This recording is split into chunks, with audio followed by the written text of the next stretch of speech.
Hello, friends. We're back again. It's Fightful Overbooked and Joel and Kate at 8:03. So we're not too bad. We did all right this week, Kate. We made it on time. We did it 4 weeks in a row. We're on a roll. When do we get our medal? Shortly after CM Punk gets past his first match in WWE. Okay, so 6 months from now, because I'm hoping this isn't gonna be like a dragged out thingamajig. You know what I mean? Can't do it anymore. Can you wait a month? No, get it done. What do you want to do? The band? I don't. Well, do you want to do your intro thing and then we'll talk about this shit? Nah. Hello, friends. We're back again. We did that. Joel and Kate at 8. Get into your chats. Leave a thumbs up on this video. Subscribe to Fightful Overbooked. Yeah. Joel's got a thing on his head. What are you talking about? You have your glasses on. Oh yeah, no, those are on my head. Yes, they're on my eyes. They cover my eyes. Look in your eyes. What do you see? The remastered version of this song. So I got a message from my pal Chris, who Music and Moonsault, as people know him, and he's like, I think it's more annoying the fact that they're using the 2023 version of his theme song, or the fact that they created a 2023 version. And I said, well, Living Color has they've got a great, catalog of music, but like everybody knows that one record, Vivid, and that one song, Cult of Personality. So I can't fault them for redoing the song, but like, how do you make a really, really, really, really, really good song better?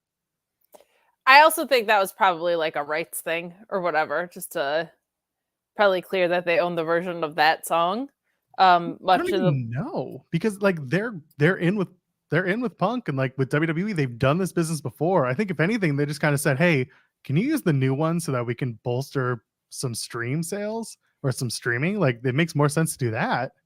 The timing of them coincidentally remastering it, though, definitely makes me think something was up there. But CM Punk's back in WWE, Joel, which means the return of our CM Punk thumbnails, which means our views are going to go up. They're already there. Hey! Tune in for the CM Punk news. Stay for the clappy ear hands things on your head. You know what's really sad, Kate? The fact that I'm exhausted by my own favorite wrestler, who's the whole reason I stayed in wrestling and the core of my fandom, and I'm tired of him. I was going to say the fact that we only figured out that this thing works today, and we've had this hat for at least 2 years. That's a thing. I am also exhausted. I am, and part of it is just like, this is my fourth show about it in 24 hours, right? So that's a part of it, but I just am fatigued on the hollowness of it all. So let's first of all, thank you, friends, for hanging out with us. We are here most Sundays, or at least every Sunday in the last 4 weeks. So Joel, can you hear me? I can hear you. Okay, you took your ears off, so I wasn't sure. Oh yeah, no, don't worry. Those ears are okay. They're never gonna leave my side. They're right there, pal. Anyway, we're back for a 4th week. So leave a thumbs up on the video if you haven't already. I know Kate said it, but I'm going to say it too. And also subscribe to us here at Fightful Overbooked, because we're not just in the weeds. It's also this show. Joel and Kate at 8. We're here. We're here for you. We're here for you. And we're here for your super chats. And y'all have already started it. It started before we even got on the air. It's a super chat to support women. Thank you. As I've been laughing since yesterday. No hate. If you like the guy, cool. Guy went back to the Fed for either the spite, the money, or the main event. After all that, Kate, I think he went back for literally all the things listed in this chat. Yeah, I mean, it's just, he's one of my favorite on-screen performers of all time. Yeah. And I'm sure when he's in a feud, that's kind of what I was saying at the beginning of the show. Like, I'll be excited once he's in a feud. Whatever disingenuous nonsense we're gonna get tomorrow, I'm already over, because there's nothing this guy, like, as good of a talker as he is. Like I can't go back to the place. I can't get well in a place that was making me sick. Like, I know it's different. I know whatever, but you were super unwell in the last place you were, clearly. So like, it's just gotten so old, and I'm excited for the part where he's really good at what he does. I am not excited for CM Punk returning again. Here are the two things in wrestling I'm sick of. CM Punk coming back to stuff and the Elite with this Ross and Rachel bullshit. Like, pick a side, either get together or don't. Those are the two things I need 6 months, just like a break from. And two of them are not CM Punk's fault, right? He got injured. And one of them is not his fault because I watched his return to AEW 900 million times, right? This one I've decided to blame him on. So I'll be excited when he's in a feud, but it just seems like it all just seems like a little bit hollow and exhausting, and I just want him to go to a place and work or to go away. And I know you're devastated because I know you were really looking forward to him coming back into Impact / TNA. I have never been more excited to go to Las Vegas.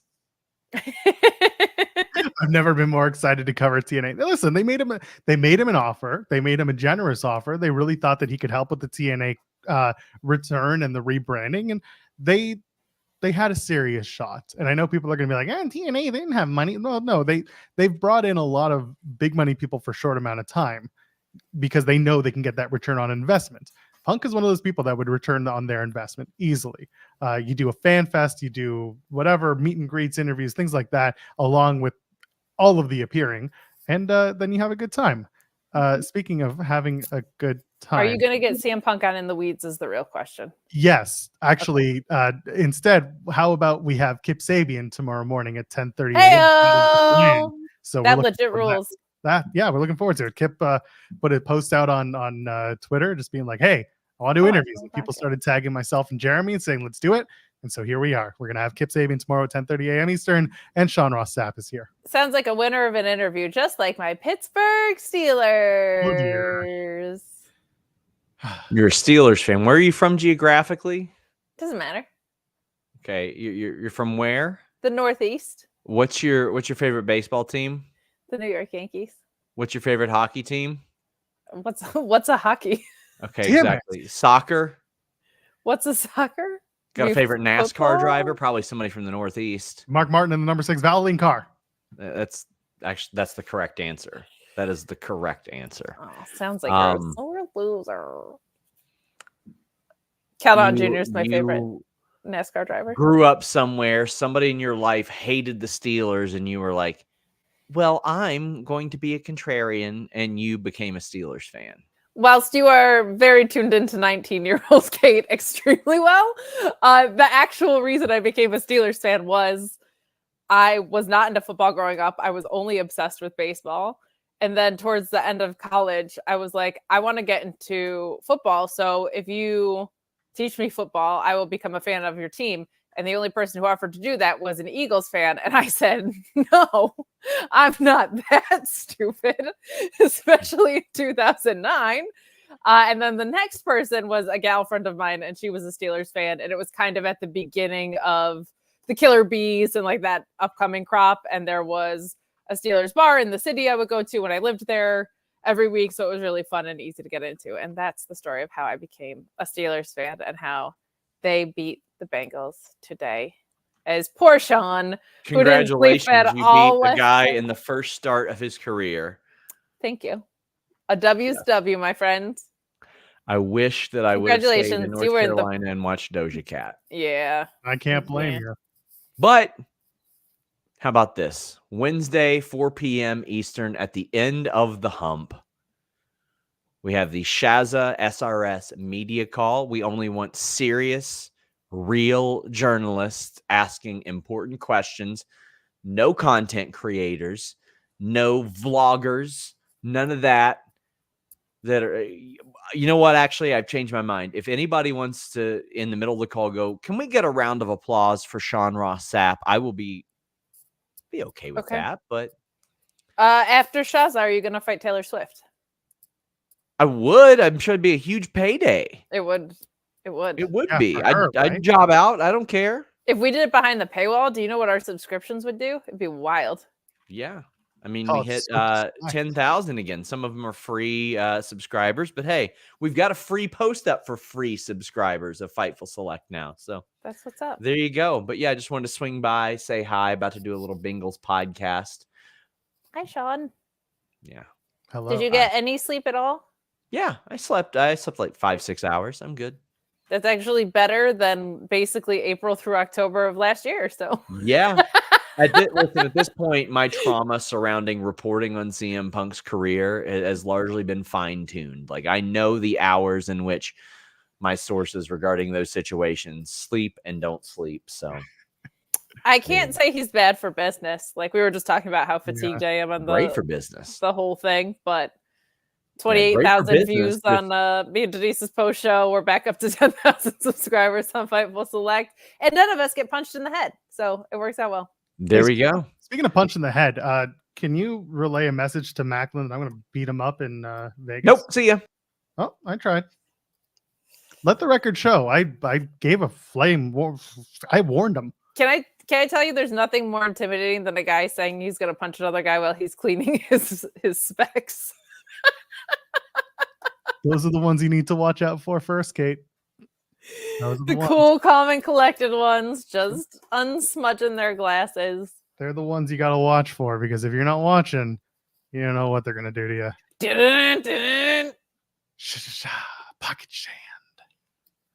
Anyway, I'm going to be. It was very weird to watch CM Punk come back to wrestling again and to honestly not really feel anything. So I was going to ask you. So I can tell you how I felt throughout the night and just kind of where my brain was, and then we'll get to some super chats about this whole thing.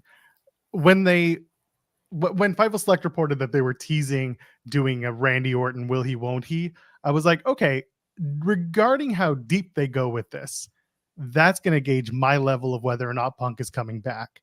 I always knew Randy was coming back. That was never in doubt, but it was always, how deep are we going to get the fans to like think that Punk is coming back? Because it gets to a point where like they know in the back that you got to deliver if they're going to start really ramping that shit up. So once they got real deep into the show, like to the match, I was like, I think he's coming back tonight.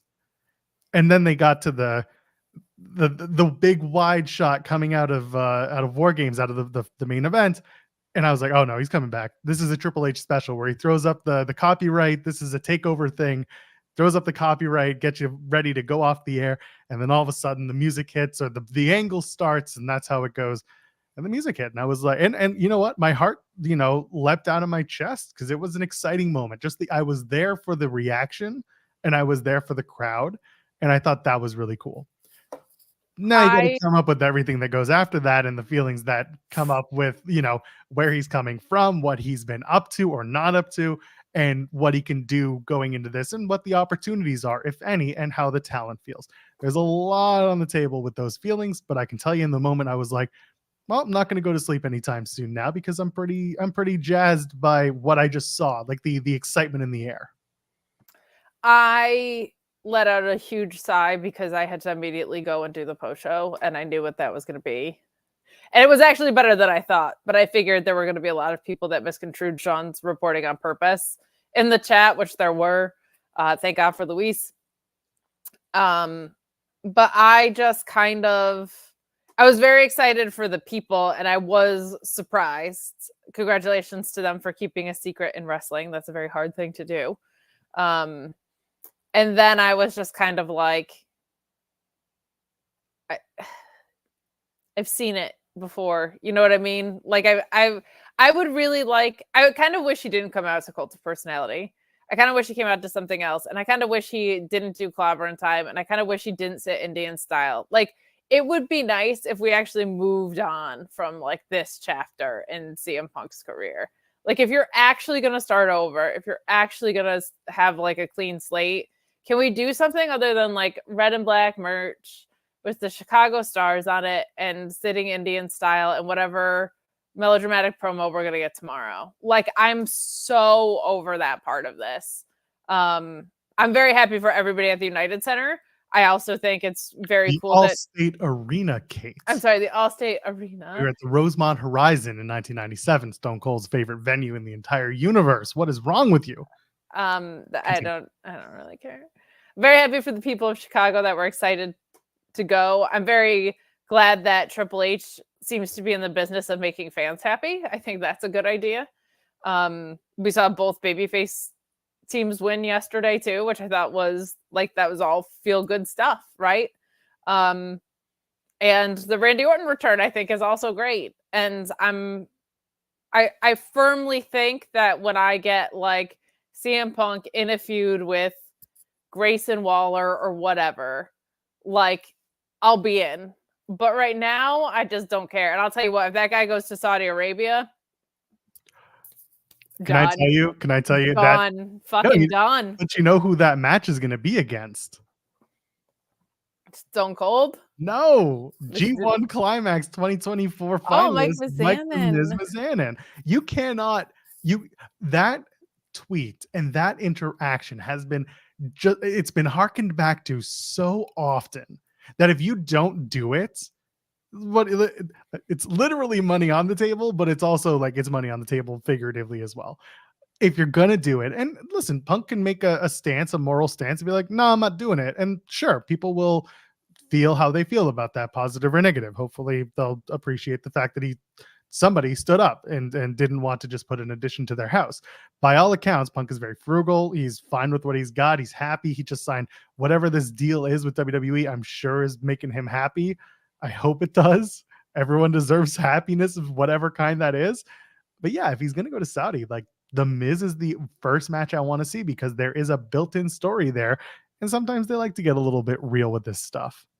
If he goes to Saudi, I just am not like a fan of the guy anymore. Because that's like, I said it on my own stream earlier, like there's being hypocritical about saying you're not going to go back to somewhere. And I have a lot of thoughts on that too, right? Like Triple H is in charge now. It's TKO, who he's had a relationship with as a UFC talent before. Like, it isn't the same place. Do I think he probably would have just eaten the hypocrisy and gone back if it was Vince? Sure. I don't really care about hypocrisy around a bunch of people I don't know and circumstances around that. If you come out that strong sociopolitically against something and that aggressively, and then you just backtrack on it, like if I see that dude in a Saudi Air whatever commercial that we got, like, no. And also, you're not allowed to use the last name Punk anymore. Like, you have to go find a new ring name because that's the least punk rock shit ever.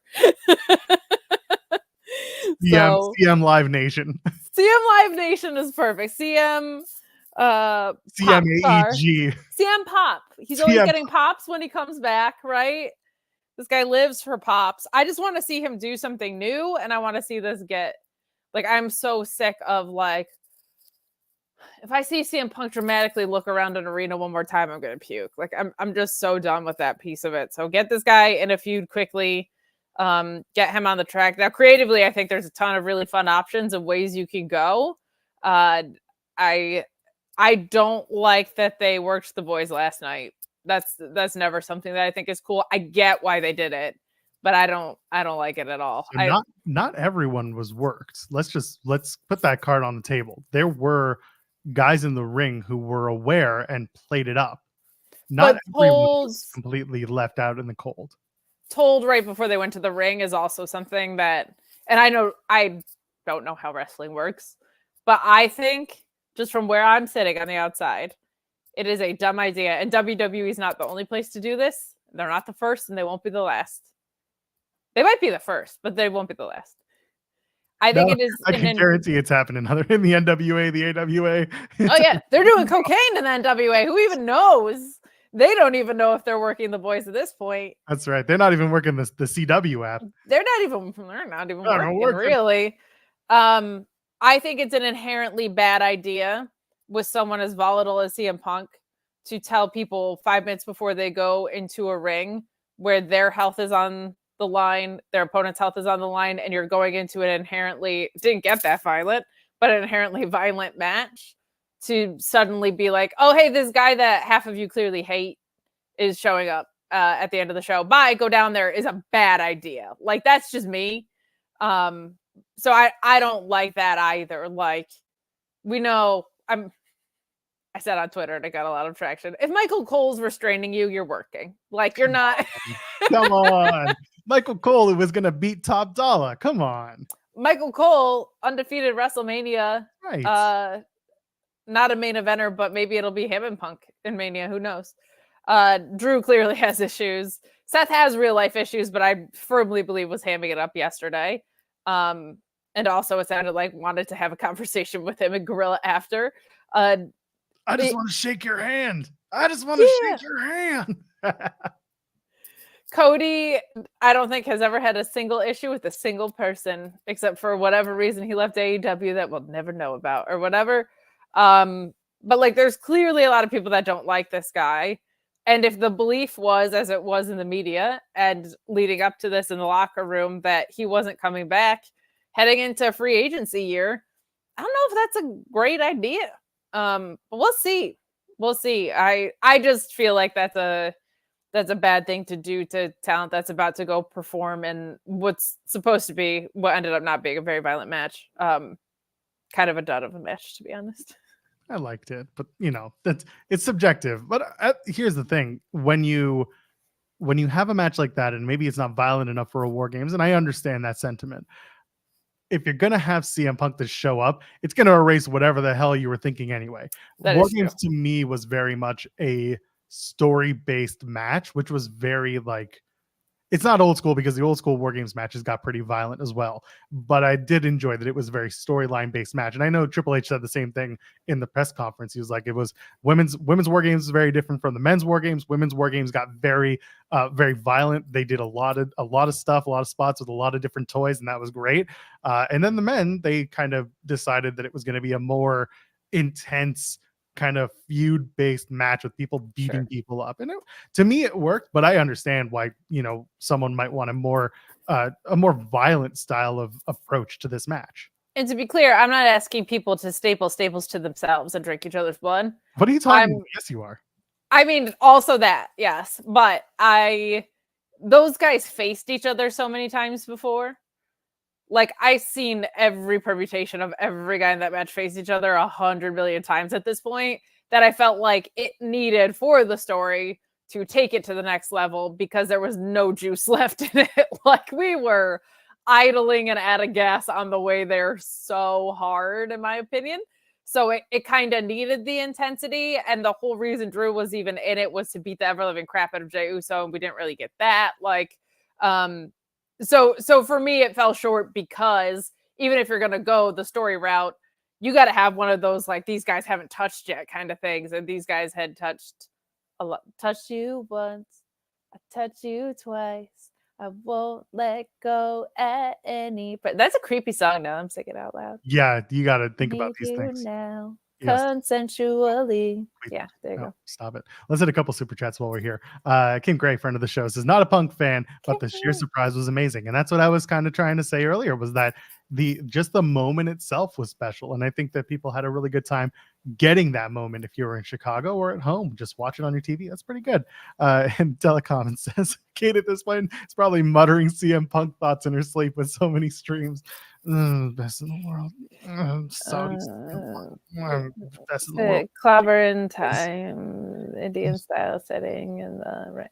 I just jizzed in my pants. No, I honestly, like, having to go on the stream.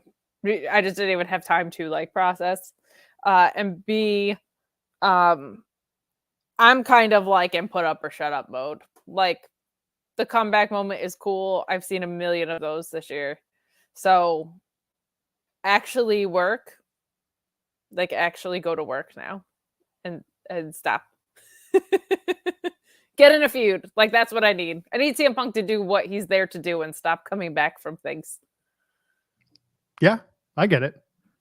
Arduid also sent a super chat saying, real talk though, don't work at talent. That's some toxic family workplace stuff. Yeah, I mean, yeah, we kind of talked about that. There are certain talent who are going to be upset by that, by Punk suddenly showing up.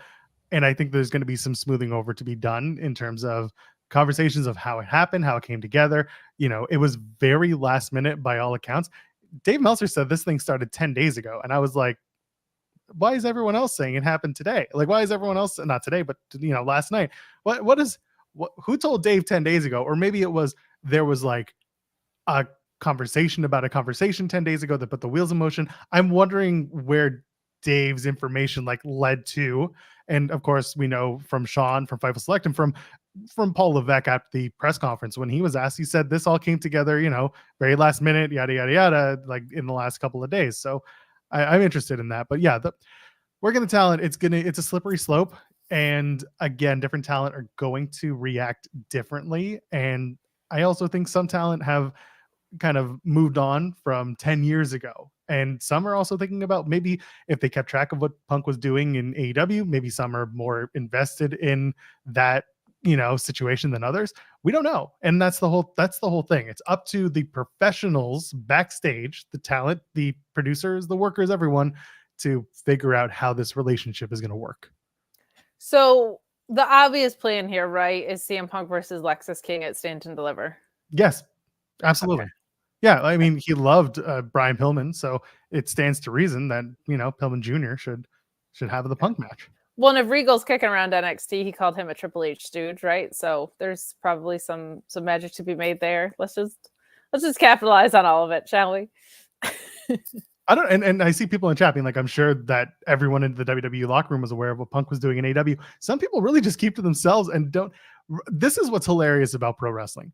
Some wrestlers are so engaged in the online discourse or the conversation or whatever's going on backstage. They're those people. That's fine. Others are just like, I go to work, I clock in, I clock out. Like any other job, man. You just show up, you do it, and then you head out just like I do whenever I have to work with Jeremy. I know that's how Jeremy Lambert is. Oh, like, shit. Clocks in and, you look good. Hi, Jeremy. Yeah, you do. I'm sure you're probably a little tired, but you look good. It's the eye of the tiger. It's the thrill of the fight. Jeremy's in this for the love of the game, people. I'm here for an experiment, everybody. That is why I'm here. This is an experiment that I'm running on this show. Had a feeling you were doing this. Yes. Joel knows the experiment that I'm doing. Kate has no idea, clearly, by the look on her face. So far, the experiment's going well, must say. So it's after the first 50 megabytes you find out just how much they care. Okay. How much all right. So, if you have to, you might have to hotspot your phone at one point. Just giving you that. Well, the service I have on my phone isn't good. But here's the thing. I can pay for like $5, but I ain't going to do it. So if this experiment fails, I need the chat to pay Super Chat $5, or I guess like $10 because we only get half. Yeah, that's fine. We can work with that. You guys can continue your show. I'm just going to like sit here and do nothing. This is an internet service experiment, it seems. Yeah, Kate's on. She's got it now. Yes, I'm in a hotel if you can't tell. It's a very nice hotel. The TV's like literally right on top of me. And so I look up and I feel like I'm just like blinded because the game is like, I mean, look at this. Triple H? This is amazing content right here. So yeah, everyone can see like where I am. This is the TV, everybody. It's literally right there. My God. Whoa. Right on top. Well, you got to don't put that up again. We don't have express written consent from the National Football League. That's right. To show Jeremy, while you're here, I have a question for you. Oh, that's unfortunate. Why does Joel hate AEW so much? Oh, Joel does. He's a big old AEW hater, isn't he? Hater, right? Has he been taking like this has he been taking a victory lap on this show of like, see, AEW ran off CM Punk. He's back now. He's back in WWE where he belongs. He's back home where everybody said he should be in the first place. All because AEW just ran him out of town. Haha, AEW, you reap what you sow. Has that been Joel tonight? No, he hasn't, but only because he didn't show up in his True Love at TNA/Impact. Yes. Like if Punk had ended up there, it would have been like a double whammy, Also, I just want to point out Punk's real home is IWA Mid-South. Okay. It's not any of these majors. Nice. It's IWA Mid-South. Maybe Ring of Honor, but like Carrie Silken, not even Carrie Silken owned Ring of Honor. I'm talking old Ring of Honor. Let's go. No, if there's anywhere that CM Punk's home, it's obviously Chicago. If we've learned anything, it's that guy is Chicago. Stars everywhere. Punk should do a match in a Chicago strip club. That would be the most home CM Punk could be. That, by the way, everybody, is a very old reference to Homicide and CM Punk having a match in a strip club. That is not a commentary on CM Punk's social life. Please do not cancel me. Everybody, please aggregate that irresponsibly. Alan Marks sent a super chat saying, "Here's a bribe for Jeremy so we can cover his." Oh, Thanks, thank you, Alan. Alan. Bless you, my friend. It seems to be going Oh, good. okay, right? It's holding up a little bit. Listen, Yeah, as long as you can have a conversation with Kip tomorrow, we'll be okay. Yeah, after that, I'm just gonna like not do any of the show, which it's gonna the first 30 minutes of our show are gonna be really fun as we don't talk about this CM Punk stuff at all because we don't want to be in the middle of this conversation and be like, hey, there's Kip Sabian. Hey Kip, what do you think of CM Punk in I think that'd be hilarious. I've been thinking about how we're going to do the first 30 minutes of our show tomorrow. talk about the ROH Pure Division for a half hour. Yeah. That's it. We can ask Kip Sabian if he's ever had his brain taken out and put on the table before a match. There you go. Perfect. We can talk about my experience at WrestleCade and how we spent days upon days burying Joel Pearl, myself, and the great Steve Macklin. I love that for you. Let me tell the story. Let me tell the story on this show right here. This is a scoop for everybody. This is an exclusive for everybody. Since I won't tell it, I'll probably retell it tomorrow, honestly. So Sean and I, we get to WrestleCade and everything. The first room we walk into, here's Deonna Purrazzo and Steve Macklin walking out because they got their luggage with them still. So they're going to check in their hotel and everything. And they see Sean. They, of course, know Sean. They kind of sort of noticed me. They're like, I think I know you. I think we've seen you before. And I'm like, and then once we get closer, like, oh, yes, you're the guy who we make fun of with Joel Pearl. I was like, yeah, that's me. Wait a And minute. then- Is it actually what they said? Legitimately, yeah. Oh, Christ. and so Sean is like, oh, you and he's talking to me. He's like, you and Macklin gotta take a picture. I was like, yeah. And so Macklin throws up I don't want to flip the camera off. Macklin throws up the finger, right? And then so I'm like, oh, that's what we're doing. So I'm throwing up the finger as well. So it's, Cody and Mox, Jeremy and Macklin, same thing. So we flipped the double bird to take the photo to send to Joel Pearl. And look, Aaron, you could have said hi if you saw me. You didn't recognize me with the hat. Yeah, if you saw the 2022 Stanley Cup champion Colorado Avalanche hat, that was me. People That like should actually have been an indicator it was you, actually. Yeah. Like that should have been a heads up. Like yeah. this guy's wearing his Avs hat at I don't think there's going to be too many other people wearing a Colorado Avalanche hat in North Carolina. People actually recognized me. That was really unfortunate. Kate, I hate to break this to you. People said nice things about you, which was also God, very unfortunate. Ew, Yeah. I'm sorry. Yes. Yikes. So I was just like, of course, Sean, everybody knows Sean, but then they see me and they're like, I think I also recognize you. And I'm just like, I don't think you do. I'm nobody. Please do not. I do not. And then people are like, oh, yes, I watch your shows as well. I was like, oh, that's very unfortunate. But people put over you and Alex, Kate. So, That's apparently so you guys are sort of popular. Joel, no one said anything about you except Macklin burying you. So. Thank goodness. At least someone popular said something about me. True. Yeah, very true. If there's one thing we learned in wrestling, it's all publicity is good publicity, right? No, I'd rather be the person that gets known by less people but takes all their money. I'll take that 100%. Send us your puns every Tuesday, nerds. Let's go. I do have a genuine question for Kate while I'm here. And it seems like everything's holding up well. So that's a good sign. I feel like we're past the limit of when it would have broken by this point. Yeah, until 5 minutes into the show tomorrow and everything goes to shit and we got to figure it out. All right, Kate. That's what everyone's going to be using the internet at the same time in that building. Yes, yeah. Genuine question for you, Kate. Yes. And I apologize if I already covered this. I don't watch this show unless I'm on it. How do you truly feel about CM Punk coming back? Because I've largely been staying off of social media except to get my own jokes off because what else am I supposed to do on that app? Yeah. But I know you're a punk girl. I know this. You were on the first Rampage show with myself when Punk came back. That was a big thing. The pipe bomb. Yes. I know your overall feelings on Punk. So I am genuinely curious of how you feel about all of this and him returning. I was saying a little bit earlier, it's very weird that I don't really feel that much right now. I'm exhausted and kind of bored.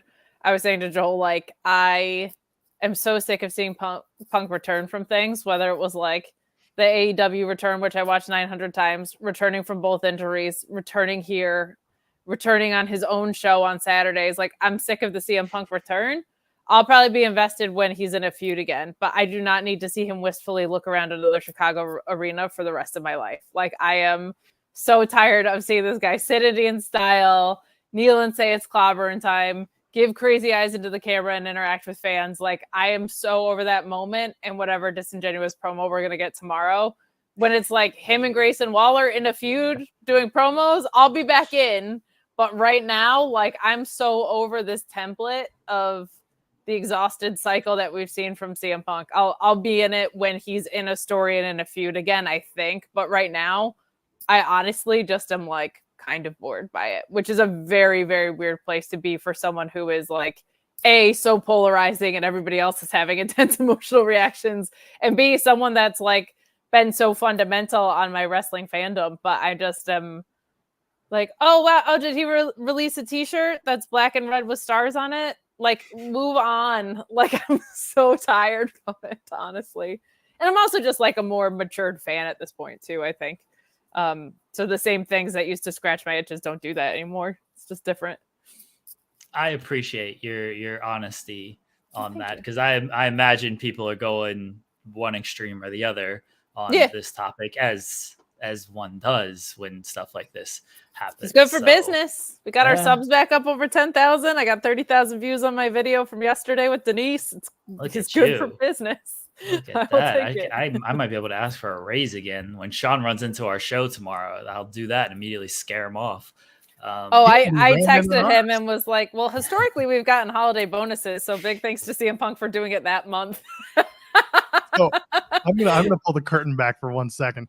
I get a DM from Sean being like, hey, you want a bonus? And I was like, I know oh, this is about. Yeah, it's like something like, oh shit, the 10,000 subscriber thing. Okay, cool. And I'm like, yeah, I'm always ready for one. He's like, here's my WrestleCade interviews. I need you to. And I'm like, son of a bitch. Here's a scoop from that. So I don't want to give away too much on this, but there was audio issues with it, right? And Sean's had audio issues with WrestleCade interviews in the past. So like I was the person like setting up the camera and everything for him to make sure the shot was right and stuff for these interviews. And like before every interview, I'm like, check the audio. And like I'm asking everybody, like, say something into the mic, say something into the mic. And it shows up fine on there. But then Sean messaged me. He's like, none of the audio worked, even though it said like it showed. I was legitimately like paranoid because Sean at one point is like, you don't have to like get us to do a mic check every time. I'm like, no, I want to make sure the audio is working every single time. And of course, on the bars, it shows up. It seemed like it was fine. And apparently Sean gets home and it was not fun. So, well, now you know you really don't have to test it because the tests don't matter anyway. So, was he using that Y splitter again with the two mics? I think so. Yeah, he's got to do it. I think it's that thing that's messing up. I think that's what it is. You got to tell him this beforehand, Joel. Well, does us no good now. Yeah, Joel. That's idiot. Fair. I haven't watched the WrestleCade stuff yet because he just sent it to me like at 6:00 tonight. But I didn't tell him last time, but I saw the Cody stuff and I'm like, that Y cable mic thing doesn't look like it's gonna be right for whatever we're doing here. So I'm sorry, you got it at 6:00 and it's 8:40 and it's not done. Yeah, really. I told him I'm not looking at it until after In the Weeds tomorrow, and he said okay. Wow. Coward. Wow, I would have had it Joel. done by now. Jeremy would have had it done and transcribed by now. I would have definitely had it done. And when he sent me that Cody interview, he's like, need all hands on deck for this Cody interview. And all hands on deck for that just really meant me when it came to the writing portion of it. And it meant Joel when it came to, I listened to the raw audio of that and had it all transcribed before Joel was done with any of the audio. In Sean's monster. Well, no, in Sean's or in defense of the original audio, it was really good. It wasn't bad. It was just Sean's mic wasn't working. So like Cody was clear as day. Sean had just picked up, off the side. So it was pretty easy to get that working. It was good. And also the venue was quiet. That's my biggest fear is when there's background noise. So I did Denise's Speedball interview and she had an interview with Macklin. And like the Macklin interview, I got as good as I could.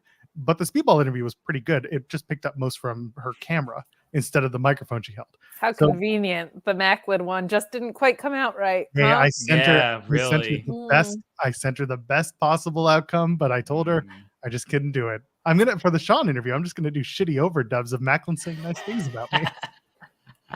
There you go. Legitimately, the first question was about like Joel Pearl. It doesn't seem like he's saying nice things about you. He's like, yeah, every time I come up on the Impact review, he's like, so Cresta, what did you think? He won't say anything about me. He won't put me over at all. He just immediately moves from me and throws it to Cresta.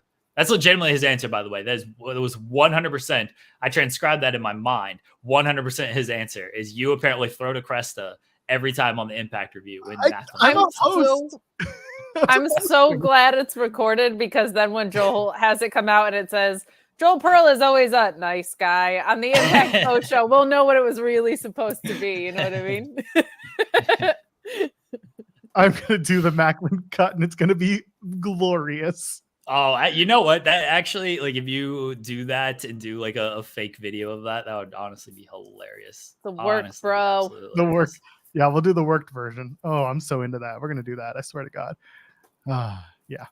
Jeremy, What do you do on this show, by the way? Can I hang out for like the next 2 hours? I'm not doing anything. Probably. Hey, I got it. Kind of talk about the week in wrestling, but Joel needs to transcribe those interviews right now, so I'm glad you're hanging out. Yeah. Jeremy, is AEW dead? I've heard that. I've heard that they are now dead. Did you hear that from Tony Khan? Tony Khan's doing the finger point gimmick with like the Jaguars person. They won today, so he was like super happy. Yeah, he always holds up like really high. I love it. Bless Tony Khan. Bless him. So, I try to point out to people how he comes off in his tweets for anything non-wrestling. It's like professional Tony, super professional Tony, super excited Tony on a friggin' like everything Tony is AEW Tony. And it's just hyped up to 11. Somebody told him well-deserved fight forever chance for the Jaguars today. Just can't do it. He's like, I'm an NFL team owner, or he's not an owner, but like part of the squad, so I have to be a professional. Then he's like, put your money where your fucking mouth is. Let's go. That is where AEW is where Tony Khan goes to blow off steam, and I have to respect that. It's wrestling. He should. He's promoting. He just needs to take a bite out of the damn pickle. That's right. That's right. Media's not allowed, though. No. Media. Did media get Slim Jims last night? Was this probably? Someone should have tossed them into the crowd and just let everyone. We had pals there. What if I message Ella J right now? I think she's like on a flight. Yeah, ask her if she got a swag bag. All right, yeah. Let me ask who. Ella was there. Malcolm was there. Plenty of the pals were there. Alex from Queen of the Ring was there. There you go. I'll message all of them. She's like, did y'all get Slim Jims? Issa, did you ask Demon Diva? Oh yeah, Issa will tell you. I'm just gonna send this all to in a group chat with them. And the group chat is just me making this group chat because they probably don't actually want to like talk to me. Can you ask the puppet too?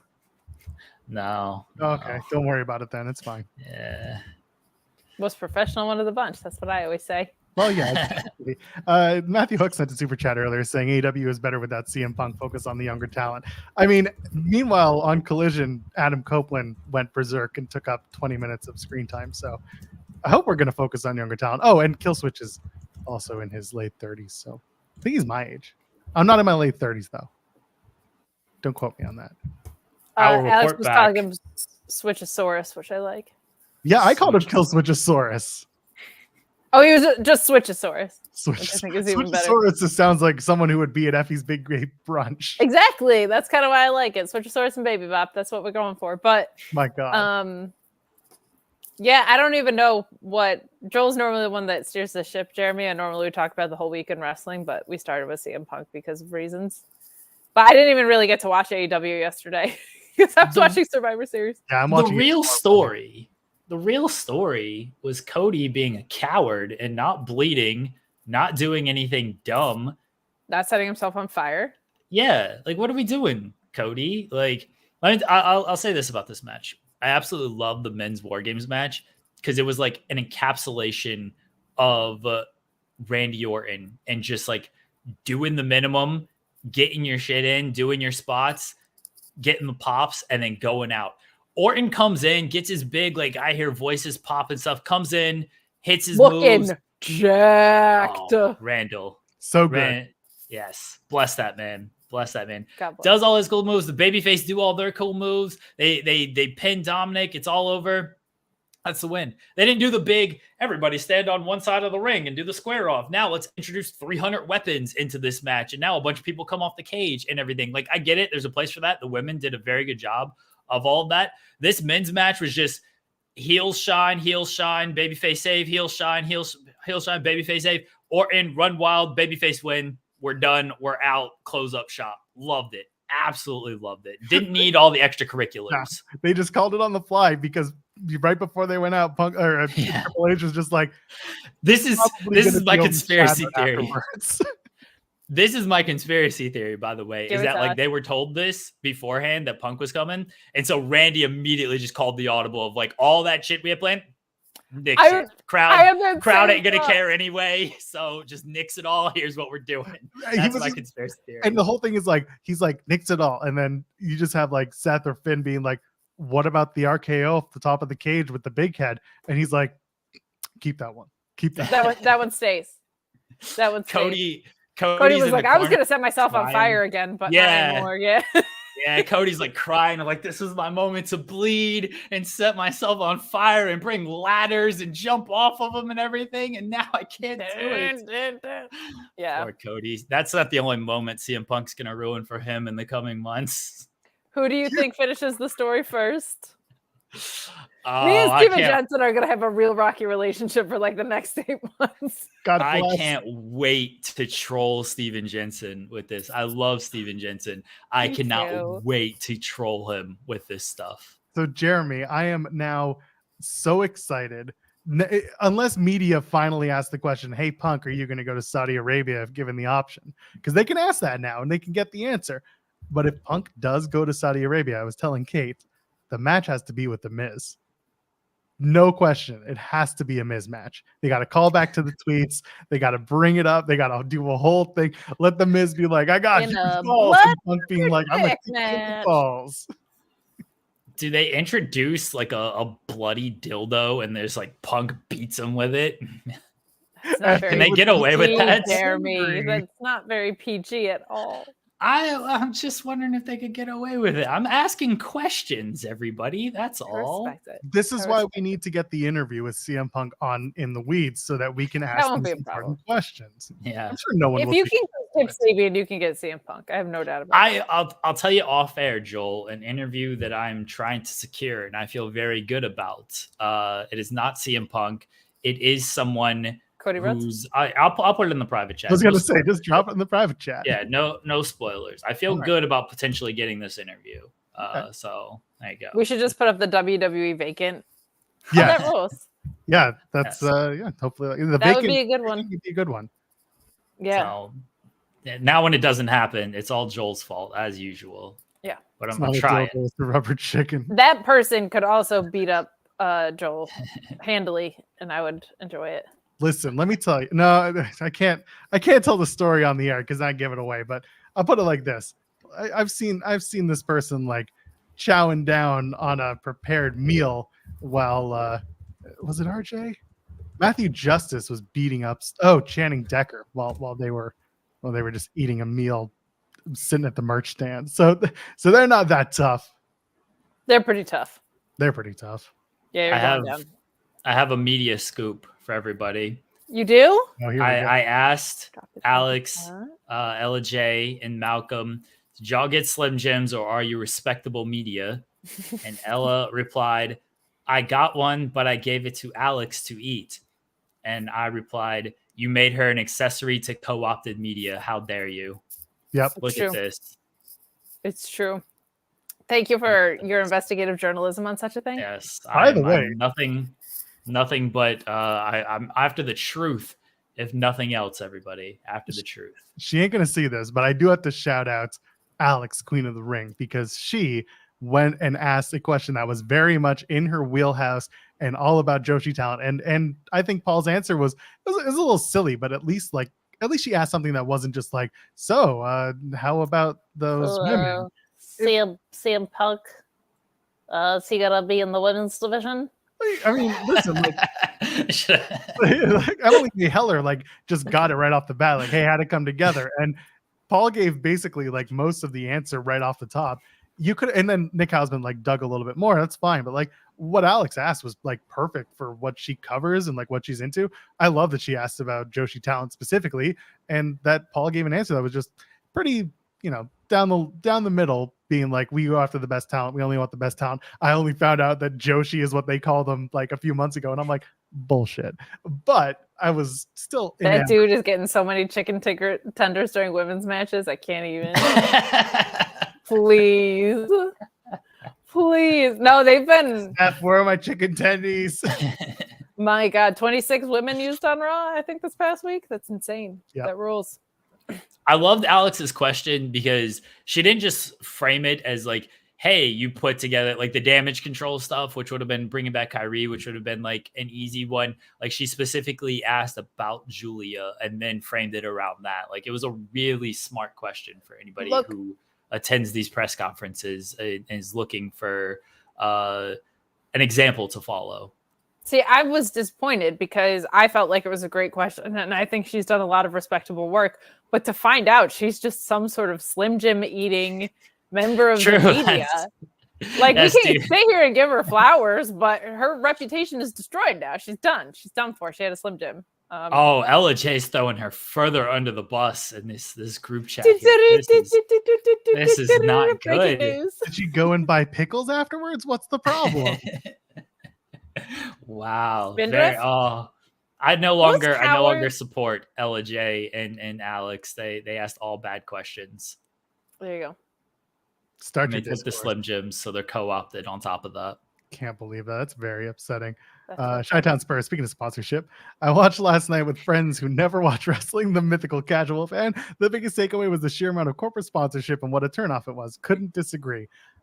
I mean, listen, the Capital One spot with Jay and Liv Morgan, that commercial ruled because it was so stupid with Jay with the giant phones and stuff. Was that Jay or was it Jimmy? I forget who it was. It was Jay, wasn't it? I think it was Jay. Yeah, okay, it was Jay. Yeah, and then Jimmy was booked only for the sponsorships. Good for him. The Ruffles thing with Pretty Deadly was a comedy spot. The Slim Jim car, all I could think about was how New Day probably stole the car from LA Knight and buried him in the desert somewhere. We don't know where LA Knight is and who has the car and who owns the car. I don't know. It didn't bug me. The Ruffles thing didn't bother me, although it bothered me that they didn't do a Ruffles spot in lieu of a thumbtack spot. That sucked. What are we doing here? How about that the women's War Games advantage was determined by a Ruffles poll and the men got a match? So I understand that conversation. I understand that feeling. I'm going to give you the other side of that, and that is that women's War Games match literally came together in like a week. I'm not going to tell you it was as important as the men's that went for a full 5-month whatever storyline. So Jeremy, did you just hear what I heard, which was Joel say that women are not as important as men? Because that's I heard that part. You know what else I heard? I heard that they could not do an advantage match on SmackDown because that would be an extra women's match to add to the show, and they didn't want to do that. And also, they might have had to have the heels win, which means Damage Control would have had to win, and they definitely don't want to do that. They definitely don't want to give Damage Control any victories. That's what I heard Joel say. Yeah, that's what I heard too. Joel Kahn is right. Listen to me. By the way, Jeremy, if you haven't watched that could be either company too, which is really fun. I'm gonna let that happen. I don't care. I thought the Ruffles thing was completely whatever. They made a lot of money from it. I don't give a shit. Of course I don't. It's not my money. I don't give a shit.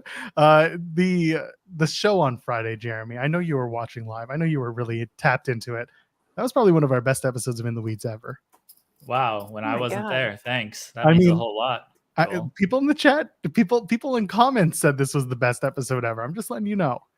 I heard that's because for the first hour, you basically said 0 words. And so everyone loved it because of that. Like, if you are here with the two of us and you are like, let me dunk on women and Jeremy, like,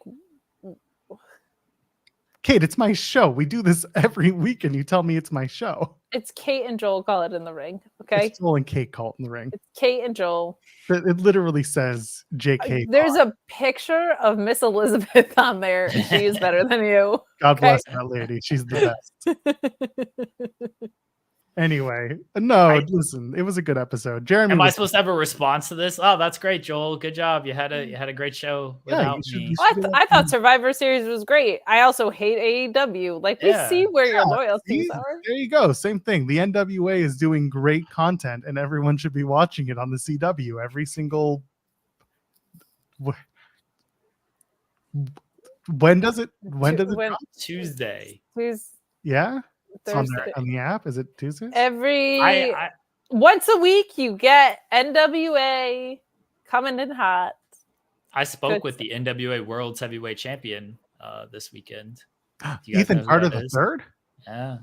My God. Yes. What did he say? Many conversations with old EC3 this weekend. I don't know if that's a good thing or not. If you survived him and Cass, I think you deserve like a trophy. Oh, bless Cass. We were just walking around and he just like shows up, just like standing there. I'm like, oh, it's Cass. There he is. Just no matter where you are, Cass is gonna be there. It's amazing. He's just Cassing all around. Yeah, that's what he does. He Did gets you see anywhere any you other need to friends? be. What other friends did you see? Save it for tomorrow. We're gonna tell those stories tomorrow. God, you gatekeeping. Wow, look at this. I'm gonna gatekeep it because that's what I'm gonna do. Ardu had sent another super chat saying, Kate, you're wow, can't even say the name properly. All right, so Kate, it might be exhausting, but Eddie Kingston is gonna be Triple Crown champ. So just think about that when Punk stuff drags you down. Jeremy, I don't first know of all, if that's true. thank you for your clear and concise delivery of the words you just said and for getting my name right. That means a lot to me. I don't know if that's true either. This New Japan strong wrinkle, it's Kate's keeping is what it is. It is Kate keeping. I'm here to keep Kate. Someone had also said when we were talking about WrestleCade before, what about Wrestle Kate? And I was like, I like that. If I go to WrestleCade, I'm stealing that forever and ever. I don't know. It feels like it's Bryan Danielson's to win, but like Bryan Danielson showing up at a New Japan Strong show seems bananas, but also Bryan Danielson showing up at a New Japan Strong show would still be like the 8th most insane thing to happen this year. So yeah, but AEW Triple Crown champion, Kazuchika Okada, that sounds great. And then he can drop the title anyway on an AEW show because he's 0-3 so far. Well, ROH isn't a thing, so it doesn't actually matter. You think I feel like it will be the final battle at this point because it feels that way. The finalist of battles. I thought that the first time they were shutting down and they kept this going, but since they probably bought this for CM Punk and he left anyway. Who knows? Kate, aren't you excited that Ronda Rousey is going to win the ROH Women's Championship? No, but no. I gotta say, she looked all right in that tag match. And if they did floating women's tag titles that went across all 3 brands, and it was like her and Marina holding them, would not be mad about that. That would actually be a really good use of her and really, really cool. She looked good. Need more titles. Well, if they actually had like any delineation between rosters, that would be cool. But she at least looked good. Like she looked like she knows how to wrestle, which was not what happened her second time around in WWE. She was so done, and it was so entertaining. I'm gonna go on my bus. I'm gonna mac on my baby, and then I'll see you at WrestleMania. We're gonna what now? She is someone who, and I said this a lot, but to me, when she was in the ring with someone who could guide her, she was pretty good. And when it was her job to be the ring general, she was terrible. I think people like forgot how green she was at that time. And that seems to be true. Like she looked good in that tag match and she was in there with 2 people who knew what the heck they were doing. And so I think that's a big difference maker. Like if you have Ronda Rousey versus Becky Lynch versus Ronda Rousey and like Shotzi, those are 2 different things. No offense to Shotzi. But I noticed that very early on in that second run, because when she had the title, it was like her responsibility to make other people look good, and it didn't work. But when she was in there with Charlotte, that's a little bit of a cheat code in the ring, I think. So those matches look better, which is not surprising. But there you go. Can we talk about my queen, Charlotte Flair, and her picture perfect moonsault off of the cage where she wiped everyone out? She actually hit somebody. She really hit somebody with it. Boy, did she. EO posting the picture. It's I'm like, just like, how'd you get that bump right there in this? meanwhile, Eo's like, I did less damage with a garbage can on my body doing a flying crossbody. Listen, I hit accidentally my toddler with a fridge door that gave much less of a bump than that did to that woman's head. Okay. Joel doesn't abuses think women are babies is what I'm important. hearing. Yeah, Joel doesn't think women are important. Joel buries you, and now Joel is taking out his toddler. Yeah. Accidentally. Listen, This is what I put up with as a host every week. get it. You're like, oh, why did the recording schedule get so spotty there for a while? Do you see what I had to put up with? Listen, the kid was in front of me as I was trying to make dinner, and he starts pointing to the fridge, and I'm like, okay. And then I go to open the door, and he doesn't he was supposed to move around. That's what he does. And instead, is your he's so problem. exhausted, he just bonk, and you just hear clunk, and he sits down on his butt and just doesn't freak out. He just starts crying, and I'm like, oh shit. I felt awful. Steve Macklin is gonna get a huge pop for beating you up now that they know you hate women and children. No, I don't. Just Mac. Joel, your problem is you expected the baby to do something else besides just sit there. I understand, typically he moves around and stuff. You can't count on that. You can't count on the baby to just move. They typically move. He's smarter than he looks. Well, clearly just let a fridge door hit him. So are we? Yeah, no, that's his own problem. He's idiot. What a dummy. Dumb baby just standing there. Very Angelica Pickles. Move out of the way, you dumb babies. Oh well, the kid's fine. That's all that matters. He fell right to sleep tonight. No concussion at all. Yeah. I was gonna say, I think you maybe don't want him going. Actually, my favorite calls are from the daycare when they're like, "He's okay," and I'm like, "What happened? What did you do?" So my kid loves books. He's a voracious wannabe reader. He'll bring a book over to you. He wants to sit in your lap and read. It's delightful. Anyway, we get a call from daycare. He bumped his head. Okay, this is typical. That's protocol. They'll tell you. We ask what happened. Was it out on the playground? They're like, no, he was going to get his diaper changed. He had a book with him. He put the book down. He stepped on the book. He slipped on the book, and he fell and he bonked his head. And I said, oh, that sucks. And they said, yes. The irony in all of this is that to calm him down, we used the book that he slipped on, and we read it to him, and he calmed right down. Why has your kid been in a more violent situation than War Games was last night? Because my kid is a walking war zone of a human. You see my place? Oh God. I adore it. Yeah. So anyway, CM Punk is back in wrestling. We got a super chat from Chris earlier saying that CM Punk, the biggest hypocrite in wrestling. I guess the grass was greener in WWE. I don't think the grass was greener so much as he got fired from his last place. And and Jeremy and I are going to talk about this too. Triple H he brought back Bruno, he brought back Warrior. He was by and large part of the larger conversations for two of the most do not talk to me ever again in WWE history. It kind of stood to reason that Punk would be the last white whale of the current do not talk to me ever again generation of talent to come in. Is there anyone else you can think of that Triple H wouldn't want to extend the olive branch to other than Alex Riley? Hey, right. Well, I'll just say that I think this is the biggest Bret Hart tribute spot that you can do is this exact thing. But I think as soon as Vince was out of the picture again, that was the facade that needed to drop for him to have an excuse to come back. So I do think I don't know who's the biggest hypocrite. I certainly find it extremely hollow and hypocritical. I don't think there's anything that he can say tomorrow that's going to make me feel like there's anything authentic about what he's saying anymore. I'm not meant for the minor leagues, blah, blah, blah. We're going to get the AEW called the minor leagues so many times in this run. And we're going to get such a sometimes you have to go other places to realize that you need to come home, and I'm not going to be here for any of it. It's going to be so boring and inauthentic.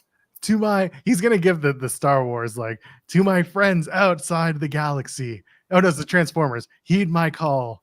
Come home. Earth is our new home. WWE is home. He's going to do it. He's going to do that.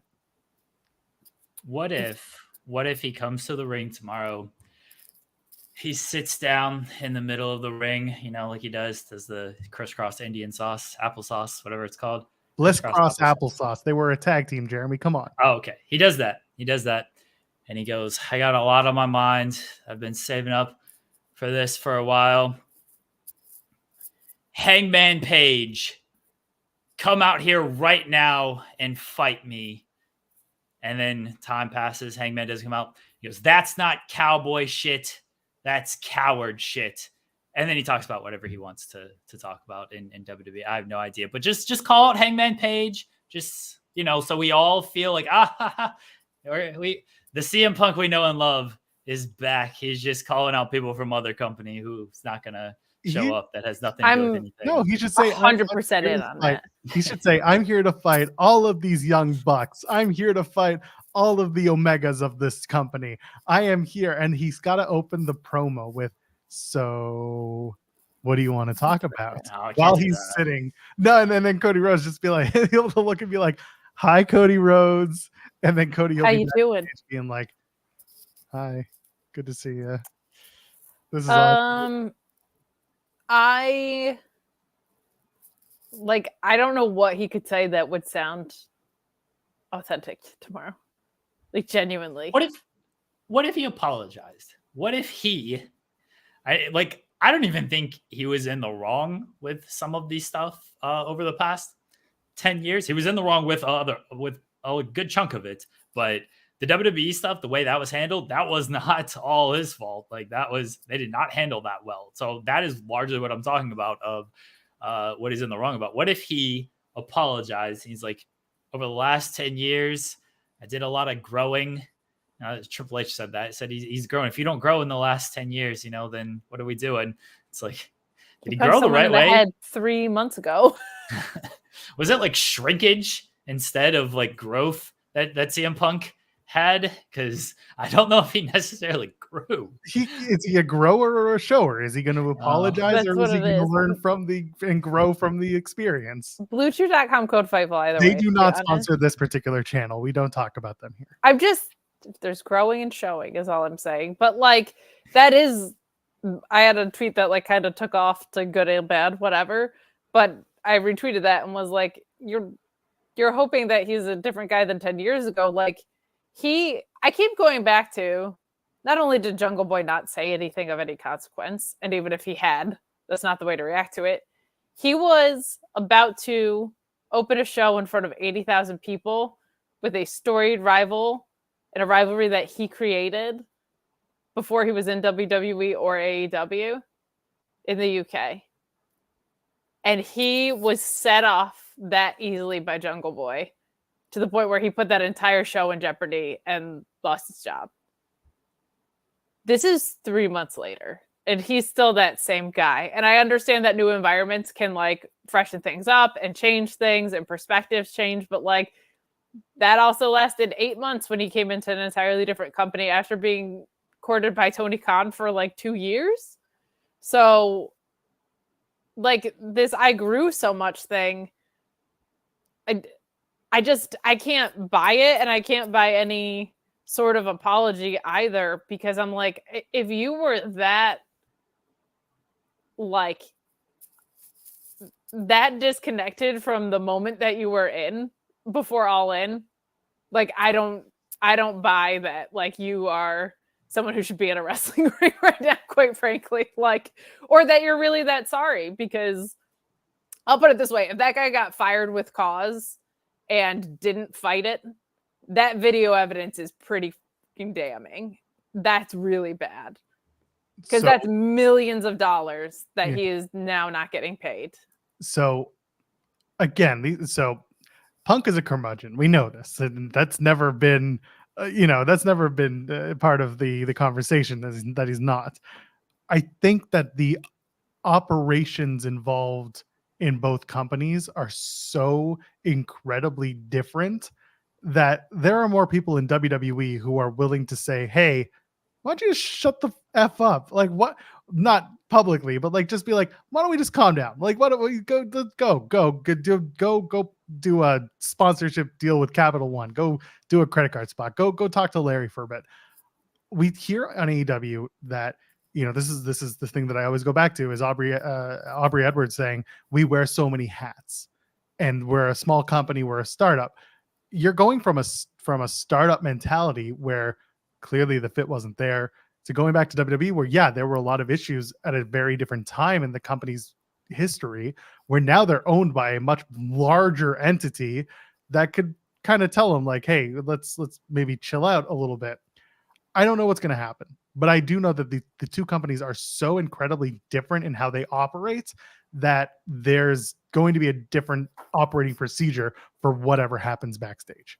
He could be a problem. He could be a problem. I'm not putting that out. I'm not saying that he couldn't be, but I think that the way that they would handle it is going to be incredibly different than how AEW would handle it or how things were handled in AEW.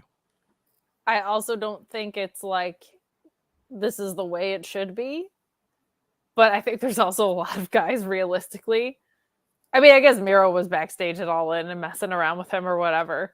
But like, you're not going to do that to Bronson Reed. Sorry. You're not going to do that probably to Drew McIntyre, who's already pissed at you. Like, it shouldn't be that way. But guys that could legitimately, I'll use the Jey Uso word, yeet his ass wherever they feel like there are people that he would get his ass beat in a fight with in WWE, I think. But also, to be honest. Also, let's keep in mind that like WWE is fine without him. It's one of those like cut, bait, and run. We could be done with this thing. Like, there's no we're hedging our company or we're putting a lot behind the CM Punk machine. The CM Punk machine is just coming in house, and it's supposed to operate within the WWE machine. That is inherently different than AEW that gave him a show after the first incident. They're not going to give him a Sunday Night Heat if he goes and beats up Jey Uso on live TV or something. They're just going to be like, well, that's done. You're suspended or you're gone or whatever it is. We don't know what the conversations are and we don't know what the contracts stipulate, but we do know that WWE can easily cut bait and just be like, well, that's a release. We tried and it failed. And we're going to retcon this. We're not even going to talk about it. We didn't get our Miz versus Punk Saudi match. It's not happening. He's not going to beat The Rock. He's not going to beat Roman. We're just going to keep moving on and Cody's going to finish the story. Easy as that. In the words of the great Alex Pulowski, it would seem the punishment of giving CM Punk his own show was not very effective.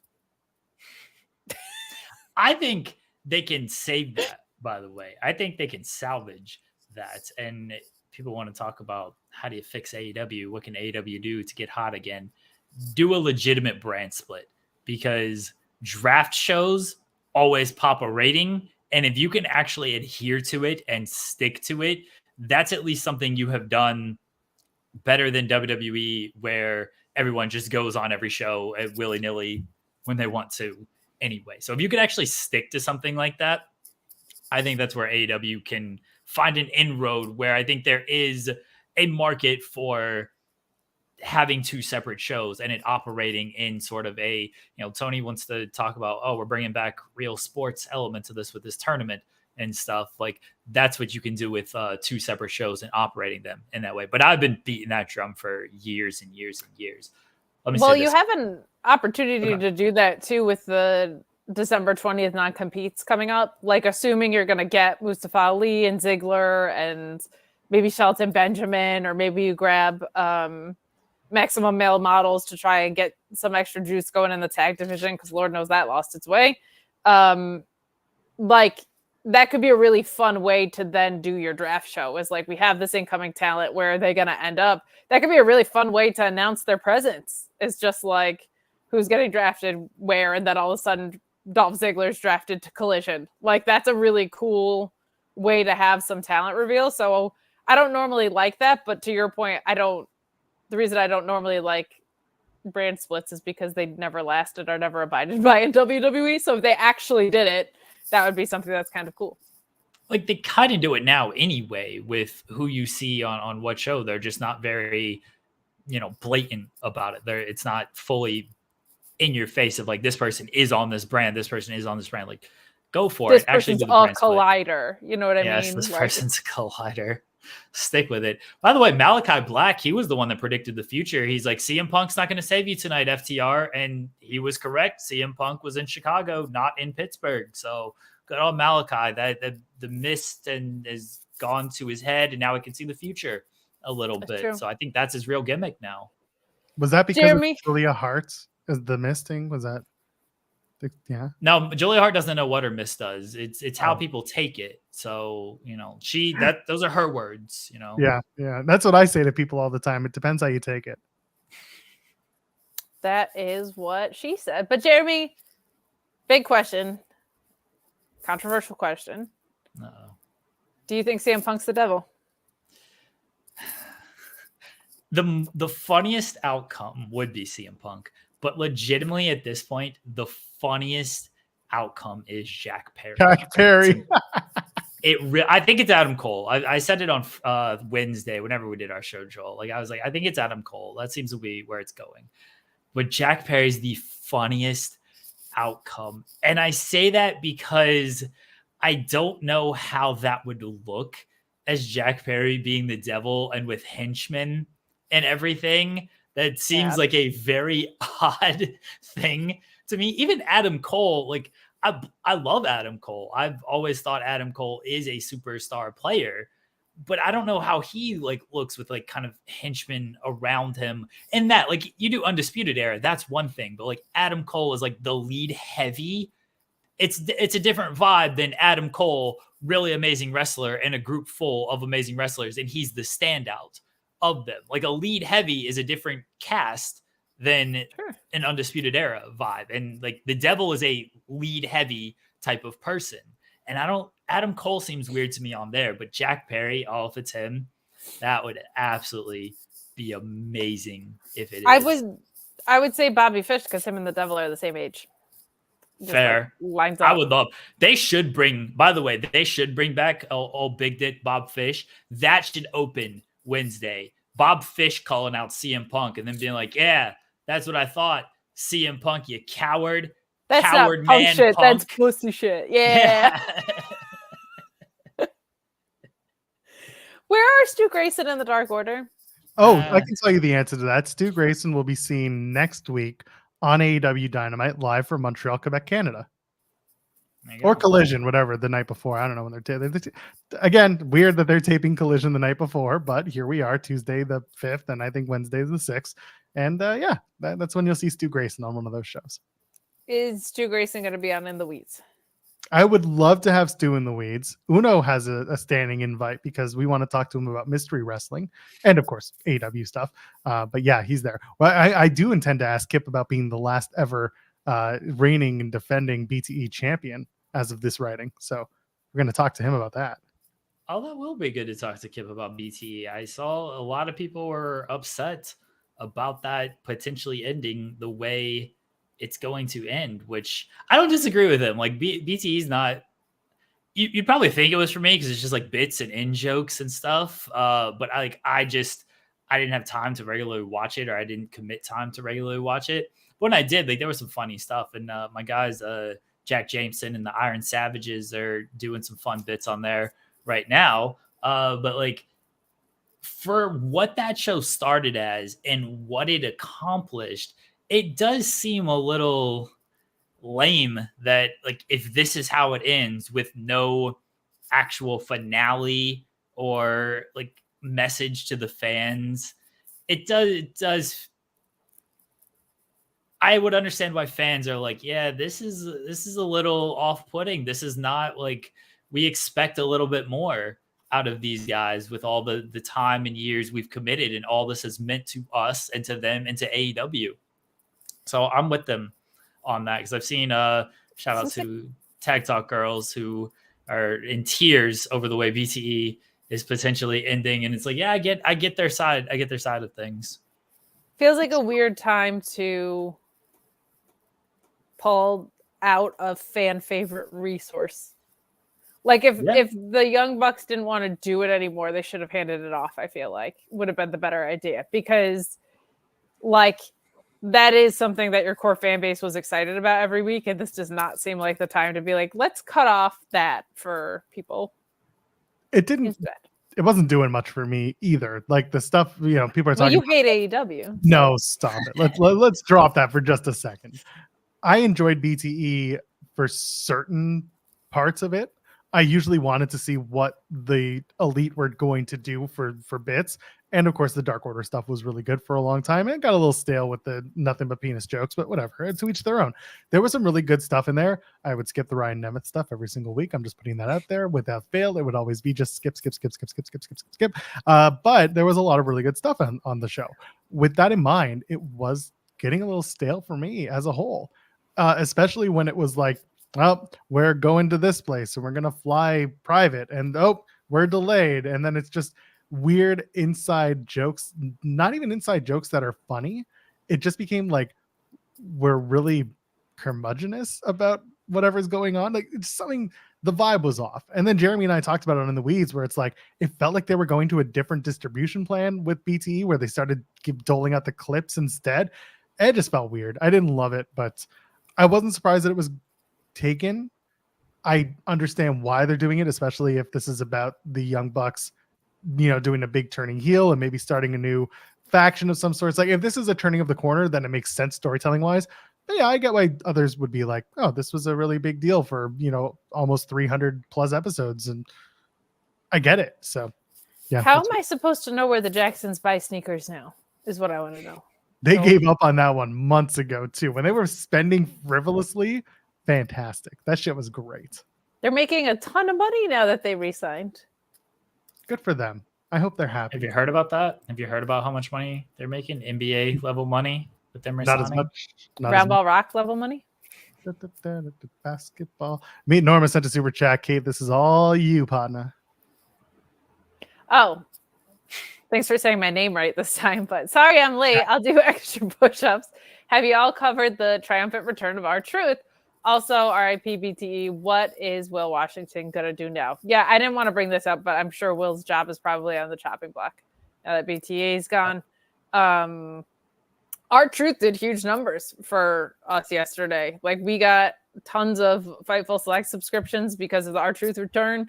We talked about it on the post-show, and that did tens of thousands of views more than it normally does. So I think we need to recognize the drawing power of R-Truth and the Tozawa Ruffle Shuffle. I think people are underestimating how important those returns were. And some other people showed up too. But it was R-Truth's night. He legit looks great, by the way. He never doesn't look He's great. never aged. Come on. Never looked bad a day in his life. It's absurd. He looks great. My goodness. I only hope to look that great at that age. I hope to look that great tomorrow. God damn, he's always looking good. Ruffle Shuffle, by the way, I laughed so hard at that. I was so good at this, man. Amazing. I want to not like it because I want to be like, you should use him like to his potential, but he's hysterical in everything that he does. Like, I mean, it's a reference to the movie, the Goonies. Yeah, the Truffle Shuffle, right? Yeah. Yeah. This is the first thing I thought of because I'm old, and I was just like, just being like, doing the thing. Right.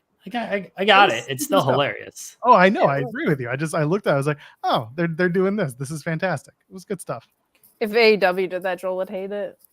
That's very true. Listen. If AEW got a Ruffles sponsorship, I would talk about it. Instead, they're getting mushroom-infused garbage drinks. Down about it. Wow. Hater.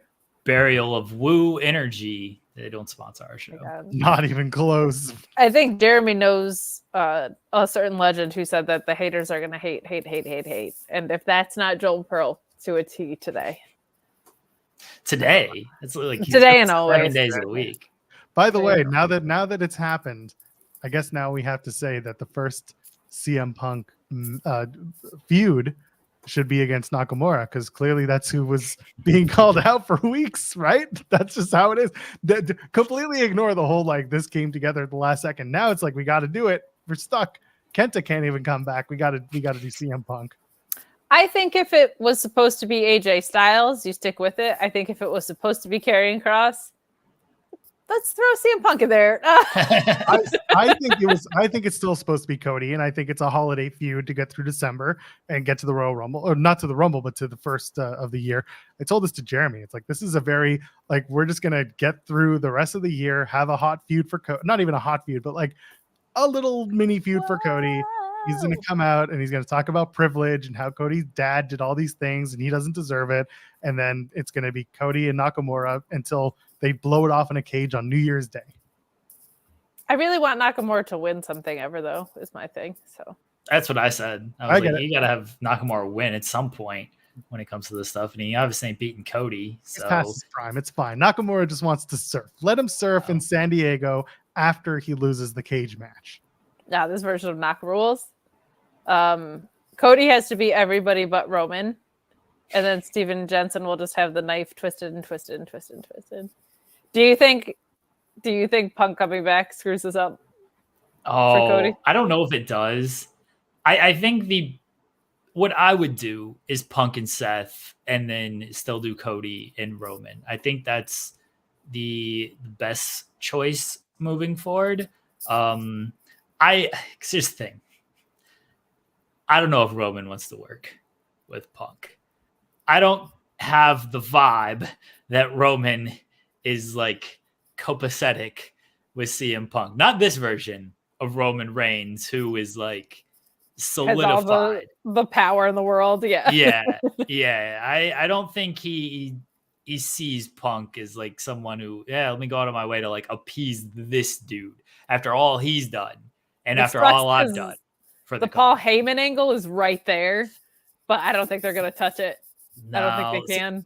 Paul could be the person in Roman's ear who could maybe get him to come around on it. But I think even Heyman is like, why do we need to do something like this? Like, we're rolling with what we're rolling right now. Like, I think even Heyman, I think most people understand this could go sideways very quickly because there is a history of this going sideways. So I think most people get that. I also think Seth looked like he was working last night with how like over the top outrageous holds me back was. Michael Cole. Yeah.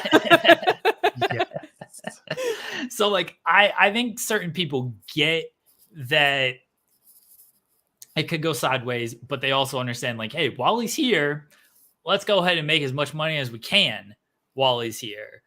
But then there are guys like Roman who are just like, I'm not even going to put myself in this line of fire while I'm off doing enough great things without him.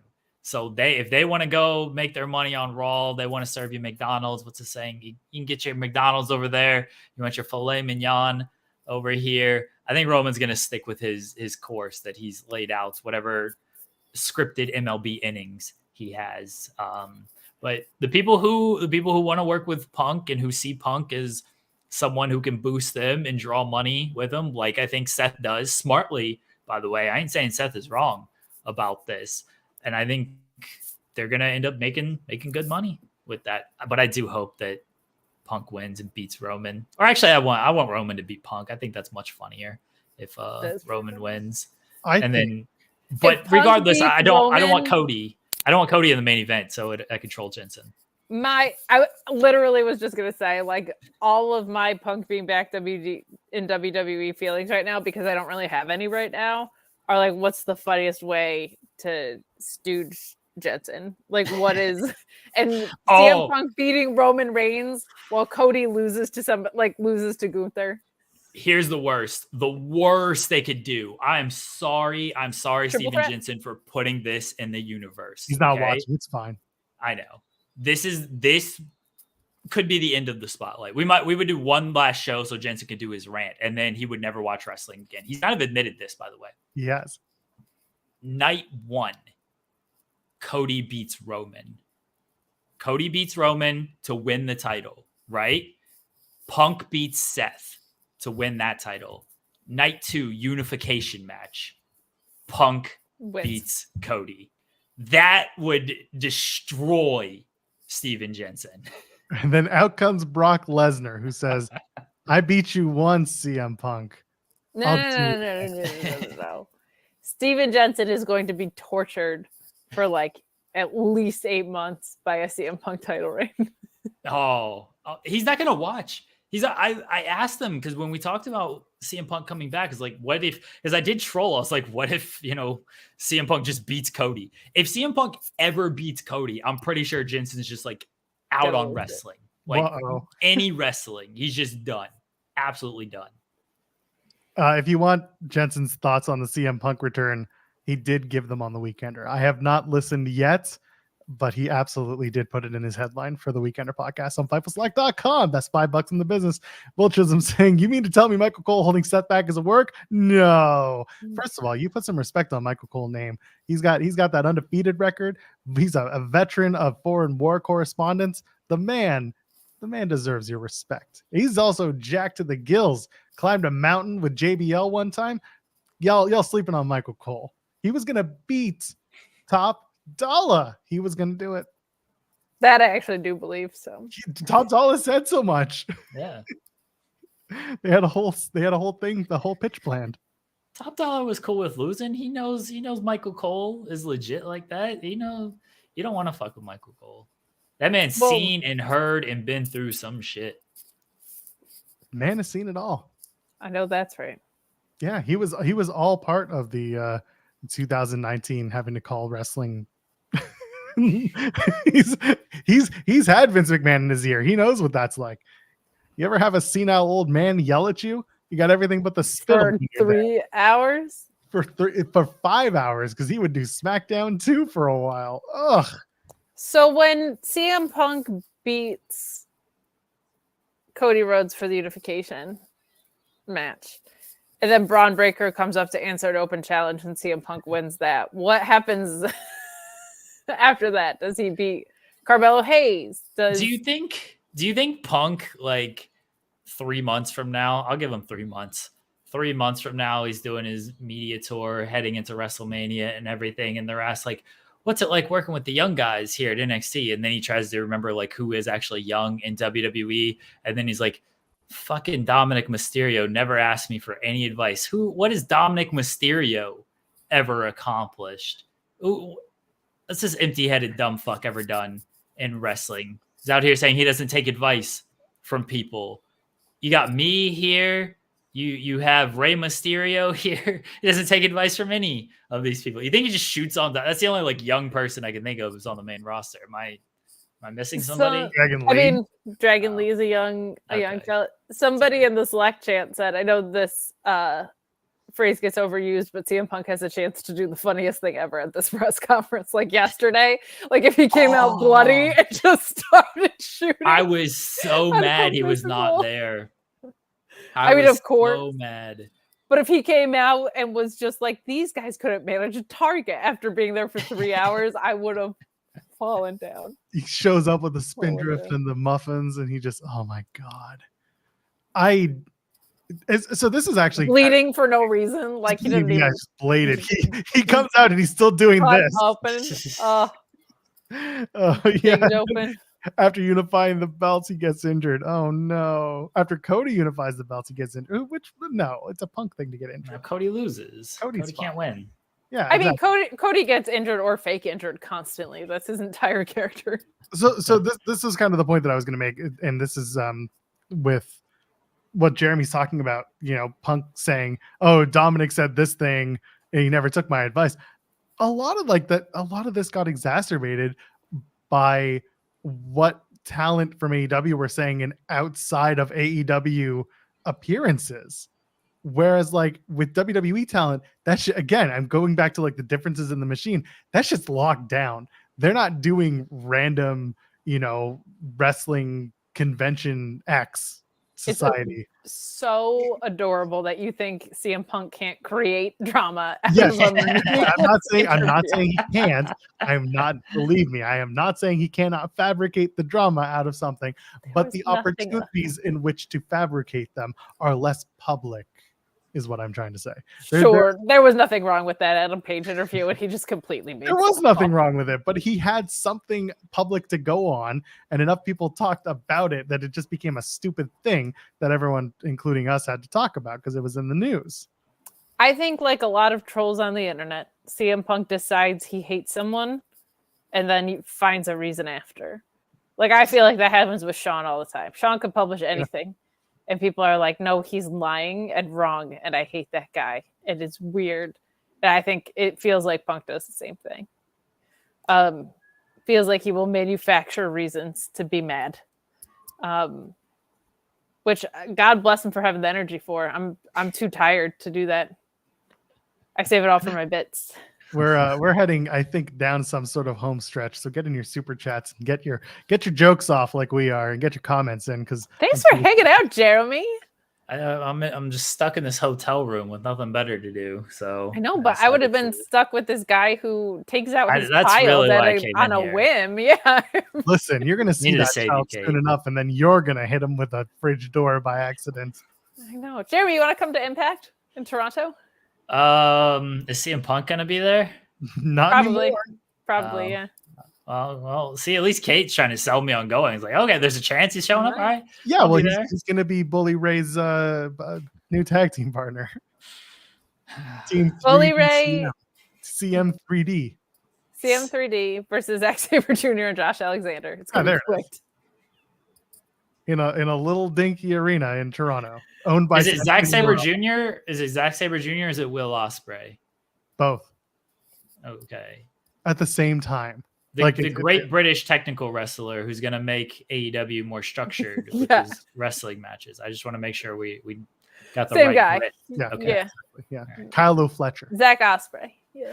Zack Ospreay. Whatever happened to Kyle Fletcher? Is he good? Well, no, but you see, Tony gave him the graphic when he didn't have his tag team partner at 100%. So now it's just karma paying back. Wow. Joel wants the victory lap, a man's injury. I know. Is what he's trying to do. I actually hate that Davis got injured again. That really does suck. It's I wanted Kyle Fletcher to be a part of the Continental Classic, but clearly not the case. I do like the field for the most part. We talked about it extensively. Hell, that reaction video for some reason got a lot of views, but yeah, I wanted Kyle Fletcher to be a part of it because I thought he's a standout singles talent that deserved an opportunity to have a bunch of, breakout matches. You just hate AEW though, so who's to say like where your booking motivations come from? I think actually Kyle Fletcher would have been a great guy that can eat some pins in this if he hadn't. Like the story just before this tournament was announced was like him losing to Omega, him losing to Danielson, him like there were so many guys that it was just like I lost to the best people in the world that I feel like if you then send him on, because he's not winning that tournament, right? He's gonna have to eat some pins at a round robin thing. Like if it's him instead of Jay Lethal in there, I think you're starting to do more damage than good. But I understand what you're saying. Don Callis' family is only Will Hobbs at this point. That's it. Isn't Takeshita still part of the family? Have you seen him lately? That's a valid point. Tapped out to Jericho and at DDT and never lived to talk about it. He went into witness protection. Ryan Sully saying he saw a video of Drew McIntyre at a WWE event calling himself Big T. He's been calling himself that for a long time. And I've said this on In the Weeds. My respect level for Drew McIntyre went way up during the pandemic when he was doing all of these Zoom interviews. And every time he saw it, his Zoom window name was Big Mac. Oh, that's right. That's right. That was the best shit ever. I love Drew. He's fantastic. Man. I hope he tries to fight CM Punk. He should just come out and just shoot on Punk tomorrow. One Claymore and Punk is concussed and out for 8 months. I love that Punk is back. I've said this on In the Weeds, and Joel tried to argue with me about it because Joel just hates everything. Yeah. Why do I hate everything? Because you do. Punk brings this like level of chaos that is just like unmatched in wrestling. I ain't saying it's always good chaos because him trying to work himself into or shoot himself into a work with the Young Bucks and counterfeit Bucks and all this stuff. Like it ain't always good chaos when he's on screen. Calling out Hangman Page for no reason served no purpose, did nothing but poison the well backstage, but it's chaos. And as someone who has no ties to any of these people, and I just want everybody healthy to put on a fun wrestling show for me, I love the chaos that he creates on screen. It makes And your if it days gets more eventful. I mean, Oh, you're it writing does. articles that are way more exciting. It does. It does. I love the chaos this man brings. By the way, the Big D promo we just talked about, he does reference walking out of Survivor Series last night. So like, I gotta send this to me, someone. I'm gonna send it to you. Jeremy's Yeah. like, oh no. Look at these assholes creating work for Got me. work to do. Welcome to the game. Where are you? Where's Time to play the game. Look at these. Where's this? Where's jerks. Jeremy Lambert? So how about it got taken over by his idiotic daughter and his doofus son-in-law, and then like, Yes. Anyway, yeah, he makes reference to the walkout. So there you go. Someone's asking, why do Punk and Roman have issues? Well, Punk went on a podcast with his former best friend and talked about putting over Roman strong and having problems with that. And then Roman was like, well, look at me, bitch. I'm number one in this entire world now. And look at you. So they haven't really seen eye to eye, but it's been 10 years. That's another thing. It's been almost 10 years, and like, conversations and people can change. I don't know how much, but they can. I think there's that. I think it was all part of, we had to put Roman over strong. I think there's part of Roman that doesn't like that Punk suggested Chris Hero for the Shield. And I could just be projecting stuff here, but Punk has always said, like, I thought it should have been Hero type of thing. And then mixed with the comments of, all we did was put Roman over. There's a very, not even underlying of like, they chose Roman as their guy. So we had to do whatever we had to do to get Roman over. Like, no matter what we said, even though I wanted Chris Hero, they were picking Roman. They stuck with Roman. And Roman heard all of that. And obviously for a while, they did choose Roman as their guy, but Roman was not that guy that they wanted to be. Now he is that guy. Now Roman is mafia boss of like, all right, I remember all that shit of, yeah, they chose me. And maybe it didn't work at first. Maybe you didn't help with that. But now I'm here, bitch. And now I've done all of this. And so he ain't talking anymore about I this tripled the length of your world record setting title reign is like a promo that we'll never get, probably. That should happen. Like, there's such a built-in story with so much of this stuff. And that's why, again, like, if they can work and they're good, Santana Ortiz, right? It's a different level, but like on the same plane, if two people who just do not get along can work and know how to tell a good story, I'm all about it. Ricardo says, also, love you all. Happy holidays. Happy holidays, Ricardo, and to everyone in the chat. It's officially the holiday season. Let's also take note of like, why does Roman not like Punk? Well, Seth Rollins doesn't like Punk. Jon Moxley doesn't seem to like Punk very much. Like, maybe they're just legit friends and they're just like, you're a dick to all my friends or whatever. Like, there very well could be some stuff there, but who knows? Who knows? I think Seth, I mean, we've talked about it. I think Seth is working, and I think Seth is smart enough. He did it with Riddle, and Riddle actually like made, or at least Riddle's wife at the time, made the comments about Becky, and Riddle defended it and stuff. The Seth stuff, as I did see people asking, like, what happened with Seth.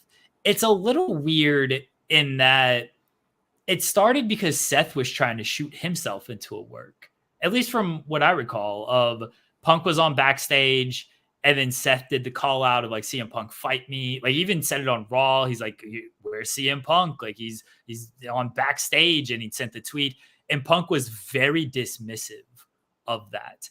And I think that rubs Seth the wrong way of like, oh, I was just trying to work. And it's hilarious now where Punk years later tries to shoot himself into a work and people are very dismissive of that. And it rubbed them the wrong way. Why? Why won't you work with me, guys? And look what happened there. So that's where it sort of started with Punk and Seth is I think Seth was trying to work. Punk kind of blew him off and did a bunch of stuff. And then, yeah, stuff happened with AEW. I think Moxley and Seth have a like fine relationship. Obviously not road buddies anymore, but it seems like they keep in touch enough.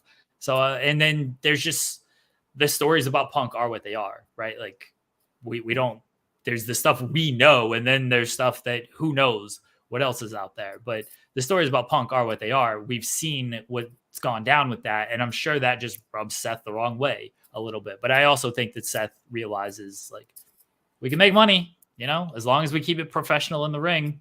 Let's do this. Before we head out, I'm gonna add this. Becoming a parent really does change a lot of perspectives, and I'm not saying that everyone's perspective changed entirely when they have kids. Right, I hit my kid with the refrigerator door, changed my perspective entirely on whether or not I ever want to have another kid. But the point I'm trying to make here is that 10 years ago, Seth didn't have a kid. He was not married. Mox did not have a kid. He was just starting a relationship with Renee. Roman was married. I think maybe they had a kid, but like it was early, and now he's got like 15 of them. It changes. You do change as a person when you have children. Punk has Larry. Thank God for Larry. Keeps him grounded, makes him happy. He's got Ape, makes him happy. Hopefully she shows up at the Royal Rumble this year and beats the shit out of everyone and then gets eliminated by Cora Jade en route to having a whole long feud for the next 6 months, regardless of what happens. People do change over those 10 years. So I'm looking forward to how this plays out because I am just a guy watching wrestling and talking about it on the internet. But again, I'm excited. And I think I also echo Kate's feeling about like, let's change it up a little bit. Because I do hope that they do a little bit of that with this next Punk run. You don't want to see CM Punk just like hanging out with fans in Chicago, looking around. Because I'm so sick of watching Punk look around various arenas in the Chicago area. Never been in this one before. Move on. Will Chisholm sent a super chat saying, if the story is true, Punk claims he wanted Chris Hero in the Shield and not Roman. I think Roman never let that go, if the story was true. And there you go, Jeremy, if you want to add to that. I mean, the story is true. I will give you the word for word story of what CM Punk said in a podcast that you can find if you dig really, really, really, really deep on the internet, because it is erased from history because of all that it led to. Yes, I'm talking about the Colt Cabana episode, but he said what happened at the time. WWE head writer, he called me up and was like, hey, nobody knows you're going to turn heel. We want to stick a stable with you. Punk said, I'm willing to do a heel stable. Why don't we pick 3 guys from FCW that are ready instead of using 2 guys? You know what I mean? Punk said Ambrose, Rollins, Chris Hero. They wanted Roman Reigns. They came to me and they were like, what about Roman? It wasn't my hill to die on. I said sure because it made sense to me. So he did say sure with it. That was the Shield debut. They helped Punk against Ryback. He did say sure when it was with Roman and everything. But Punk initially picked Chris Hero. Chris Hero has said, and I believe this, that he was never told about this. He was never told about like, hey, you're going to be part of the Shield, that it was like never pitched to him or anything like that. It was just, it seemed like it was a Punk got asked, we're thinking of putting you with a stable. What do you think? Punk said, I would like these 3 guys. They said, what about these 2 and Roman? Punk said, sure. That seems to be the extent of it. Punk again also made the comments of like, they wanted me to put over Roman. It was go out there, make Roman look good, make sure Roman gets this in, make sure Roman gets that in. So Punk had more to say about Roman than just, I wanted Chris Hero. That was my original pick. They picked Roman. I said sure. So, and there's a lot to it that might get lost in over the years, but that's what Punk said in 2014 when it came to Roman Reigns. On a magical Thanksgiving Eve, when nobody had any work to do, CM Punk created a shit ton of work for a bunch of pundits. Thanksgiving and Punk, just like, what are we doing here? He's not like a big gratitude guy for someone who goes around wearing like PMA shirts and stuff like that. Like the gratitude is his presence, right? My presence is presence alone. So that's just who CM Punk is. CM Punk gives thanks, every other day of the year, but actual Thanksgiving, he's like, all right, let me fuck some stuff up today. Everybody give thanks to me. Yeah. Oh, God. A holiday that's really like the ultimate forbidden door, honestly, you would think. Remember Big E saying Rhea was going to put him in the Roman spot of the group, Will Chisholm? I don't know what this is about. Biggie said Rhea was going to put him in Roman's fight. Yeah, you're going to have to put more clarity. It's about Big E on returning that to the level. Judgment Day. About time. Oh, Judgment Day is typically spelled without the E in judge, so you could just make it Judgment Day, but then put a big E in it. There it is. There it is. I like that. Is Damian Priest ever going to cash in? Last night was great. I love that someone. I guarantee you that they were not thinking of doing that tease until a bunch of people started being like, "What if?" And then they were I'm like, taking "Oh, credit for it all. It's all you, eh? It's You not should. us." Okay. Regardless, I thought it was interesting the way they tried to do it. I don't know what's going to happen with this cash in anymore. I just don't. It's just now we're getting to the too many teases category. So who knows? CM Punk should steal the briefcase. Yeah. And then open it up, and then he pulls out the real AEW World's title. And then Yes. he just walks around And with there's that a thong. unification match between Seth Rollins and Punk's match. What happens? What happens if Punk shows up tomorrow night on Raw and he pulls out and he comes out with a red sack on his back and he's like, "No, I'm not Santa Claus, but I've got something even better in this bag." And he pulls out that X'd out AEW title, but they can't show it. They have to blur it like 91 Ric Flair and WWF with that WCW title. What did they do that? I would be all for it. I want this chaos. I want Punk to come out tomorrow. I want him to have the AEW World title. I want him to even say, I know Raw's negotiations are still ongoing. I know that the contract expires. You got SmackDown settled. You got NXT settled. I know my pal Zaslav. He calls me One Bill Phil. I hear Raw needs a new home. Here they're not happy with the other wrestling that's on that channel. And because the real world champion is on this channel, maybe I'll call up my pal Zaslav and see if we can't negotiate and get Raw a new deal for the next 5 years. That's what I want. Give me the chaos out there. Give me all this insider shit that no one actually cares about, but it pops me and it leads to dorks arguing online all day as I ignore it and get work done. That's what I want.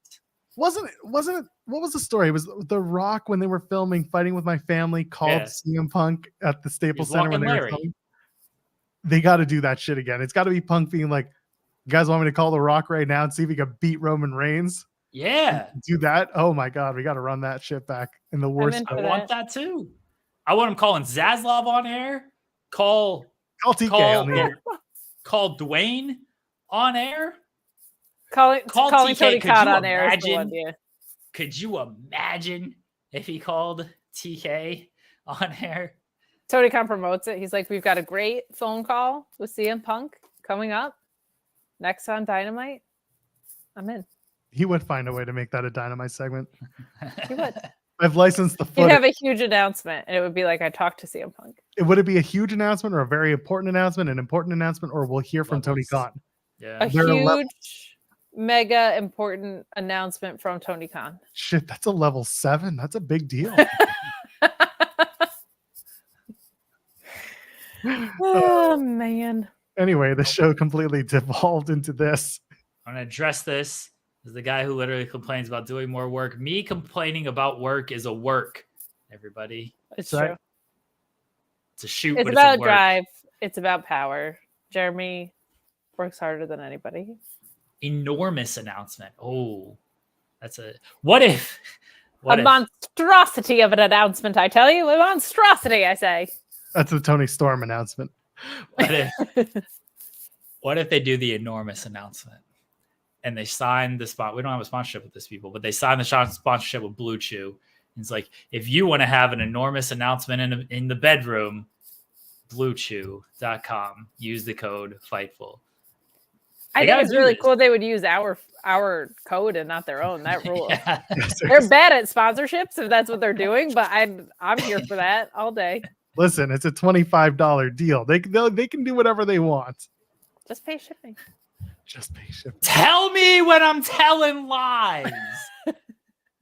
I don't even know the stuff that I'm saying. I'm just like, chaos. That's all I just want, the chaos. Give me the chaos. Give me Punk just being chaotic CM Punk. They fired Punk. Nobody said they fired the Golden Vampire. That's good. I like They There that. you should go. have someone come back under the Golden Vampire magazine. It'll Or- be Danielson. Oh, There you go. Danielson said he wants to do it, work a completely different style. Danielson could easily wrestle a CM Punk. Are you kidding me? Brian Danielson was wrestling CM Punk matches like 20 years ago. He's upgraded the system way since then. He could have a CM Punk match in his sleep. Brian Danielson was like, I have half an arm, but I'm going to come back and wrestle a strap match better than anybody. Bless him. What a The dude. goat right there. Very sad I did not get to see him this weekend. Very sad. Let's Did take a look. they never sent anybody in his place, huh? Not unless you count people who are already supposed to be here. And I saw Billy Gunn today. Maybe he was like the person they The sent. one? This place, the one, Billy Gunn. He was Wow. scissoring Stop. people. If anybody wants to write that story, Billy Gunn scissoring at wrestling events. That's headline news. So, where do you think the ice cream bars will come in? Cleveland on December the 11th? Oh, I gotta go to that show. Yeah, now Is you that do. Raw? Yeah, it's Raw. I'm only bringing the Raw shows up because I don't think Punk's going to be working SmackDown. I mean, he could, but Well, we'll see how much he doesn't get punched in the head on Raw. He might be on SmackDown sooner than you think. or will it be on the San Diego episode on New Year's Day? I'm trying to look at maybe New Orleans on the 22nd going into Rumble. I mean, San Diego would make more sense from like a climate perspective. What if Punk wins the Rumble and they give out ice cream bars at the Amalie Arena the Oh, next that would night be in cool. Tampa? I'm for it. And then he says, I don't want Roman Reigns. I want Seth freaking Rollins. And then What if he calls out John Cena? What if he calls out John Cena? And then they have a triple threat for Seth's title. And Punk pins Seth anyway. I just messaged my lovely wife. That's I was Gina? like, Oh. Raw's in Cleveland on December 11th. She's like, we have to go. Any show he's on could be the last show he's on, so we need to go. She's awesome. She's accurate with that depiction. Yes. Oh my God. Anyway, yeah, CM Punk is going to show up at Stand and Deliver. He's going to you know what though? Here, this is how you bring in CM Punk. You have him as Jade Cargill's mouthpiece. Let them tag team for a while. He loves Jade. Jade in the Shade. Yeah, Jade. That's a tag team name. Jade posted the photo of them together to Comic-Con, like right after he signed, or maybe this morning, whatever it was. Yeah. Let's do that. Anyway, let's get out of here. I'm done. I want to go home. Jeremy, you want to? That was fast. Do you want to plug anything, Jeremy, before tomorrow morning? Watch everything Kate does. She would not have any of this without me. It's an accurate. I'm gonna accurate get a text 3 minutes after we get off that stream that says you've earned everything that you've worked for. And watch In the Weeds tomorrow at 10 a.m. Eastern. We're scheduled to have Kip Sabian on the show. So it wasn't even 3 minutes after air, was it? It was so fast. There's a long going bit of Jeremy doing this. And then immediately texting me whenever he makes that joke. And I'm like, Jeremy, it's a little bit true, but B, like, it's fine. I get that it's a joke. Watch In the Weeds. I'm very excited to have Kip Sabian. I really hope we still have Kip Sabian on tomorrow. I'm always scared with this stuff. If anyone from AEW is watching, We're Just think- fucked. Look in our eyes. this isn't the show. What Don't do worry we about see? We Oh, are fucked if anybody from AEW is watching. No, we'll be fine. They just know we're a bunch of chaos demons, but we're gonna ask respectful media questions of Kip. Well, Sabian. yeah, it's not like you guys are eating Slim Jims or pickles. You're respectable members of media. Let's not talk about Wednesday's show. Kate, why don't you go ahead and tell the people what you're doing? You can find me taking advantage of all the opportunities that Jeremy's created for me here on Fightful. Sundays here on Overbooked, Mondays on Select, Tuesdays doing your NXT post shows, Wednesday on the Mark Order talking all things All Elite, Thursdays and Fridays on the main channel as well talking ROH for some reason, and Fridays talking some SmackDown. Funny story. I might actually be seeing Jerry Lynn in a month. So, Jerry, Oh my god, if you're that's a listening, hilarious story. I mean, I got to talk to him about how he feels about the dirt sheets. Oh yeah, he's not a fan. He doesn't like people leaking stuff. Well, we'll see about that. Anyway, I am Actual Pearl, JOELPERL. Come and check us out every Monday, Wednesday, and Friday at 10 a.m. Eastern, going in the weeds again. Kip Sabian, scheduled for tomorrow, 10:30 Eastern. So come and join us. Kate and I will, I don't know, maybe be back next week and make it 5 weeks in a row. We'll see how that Wild. goes. Joel and Kate at 8? Who knows? Let's just set your calendars. Could happen. We might even do a live episode. We're both in the same room together. Oh, Who knows? I don't know about that. We'll see. It's anyway. Ladies and gentlemen, friends beyond the binary, we will see you in the next one. Cheers.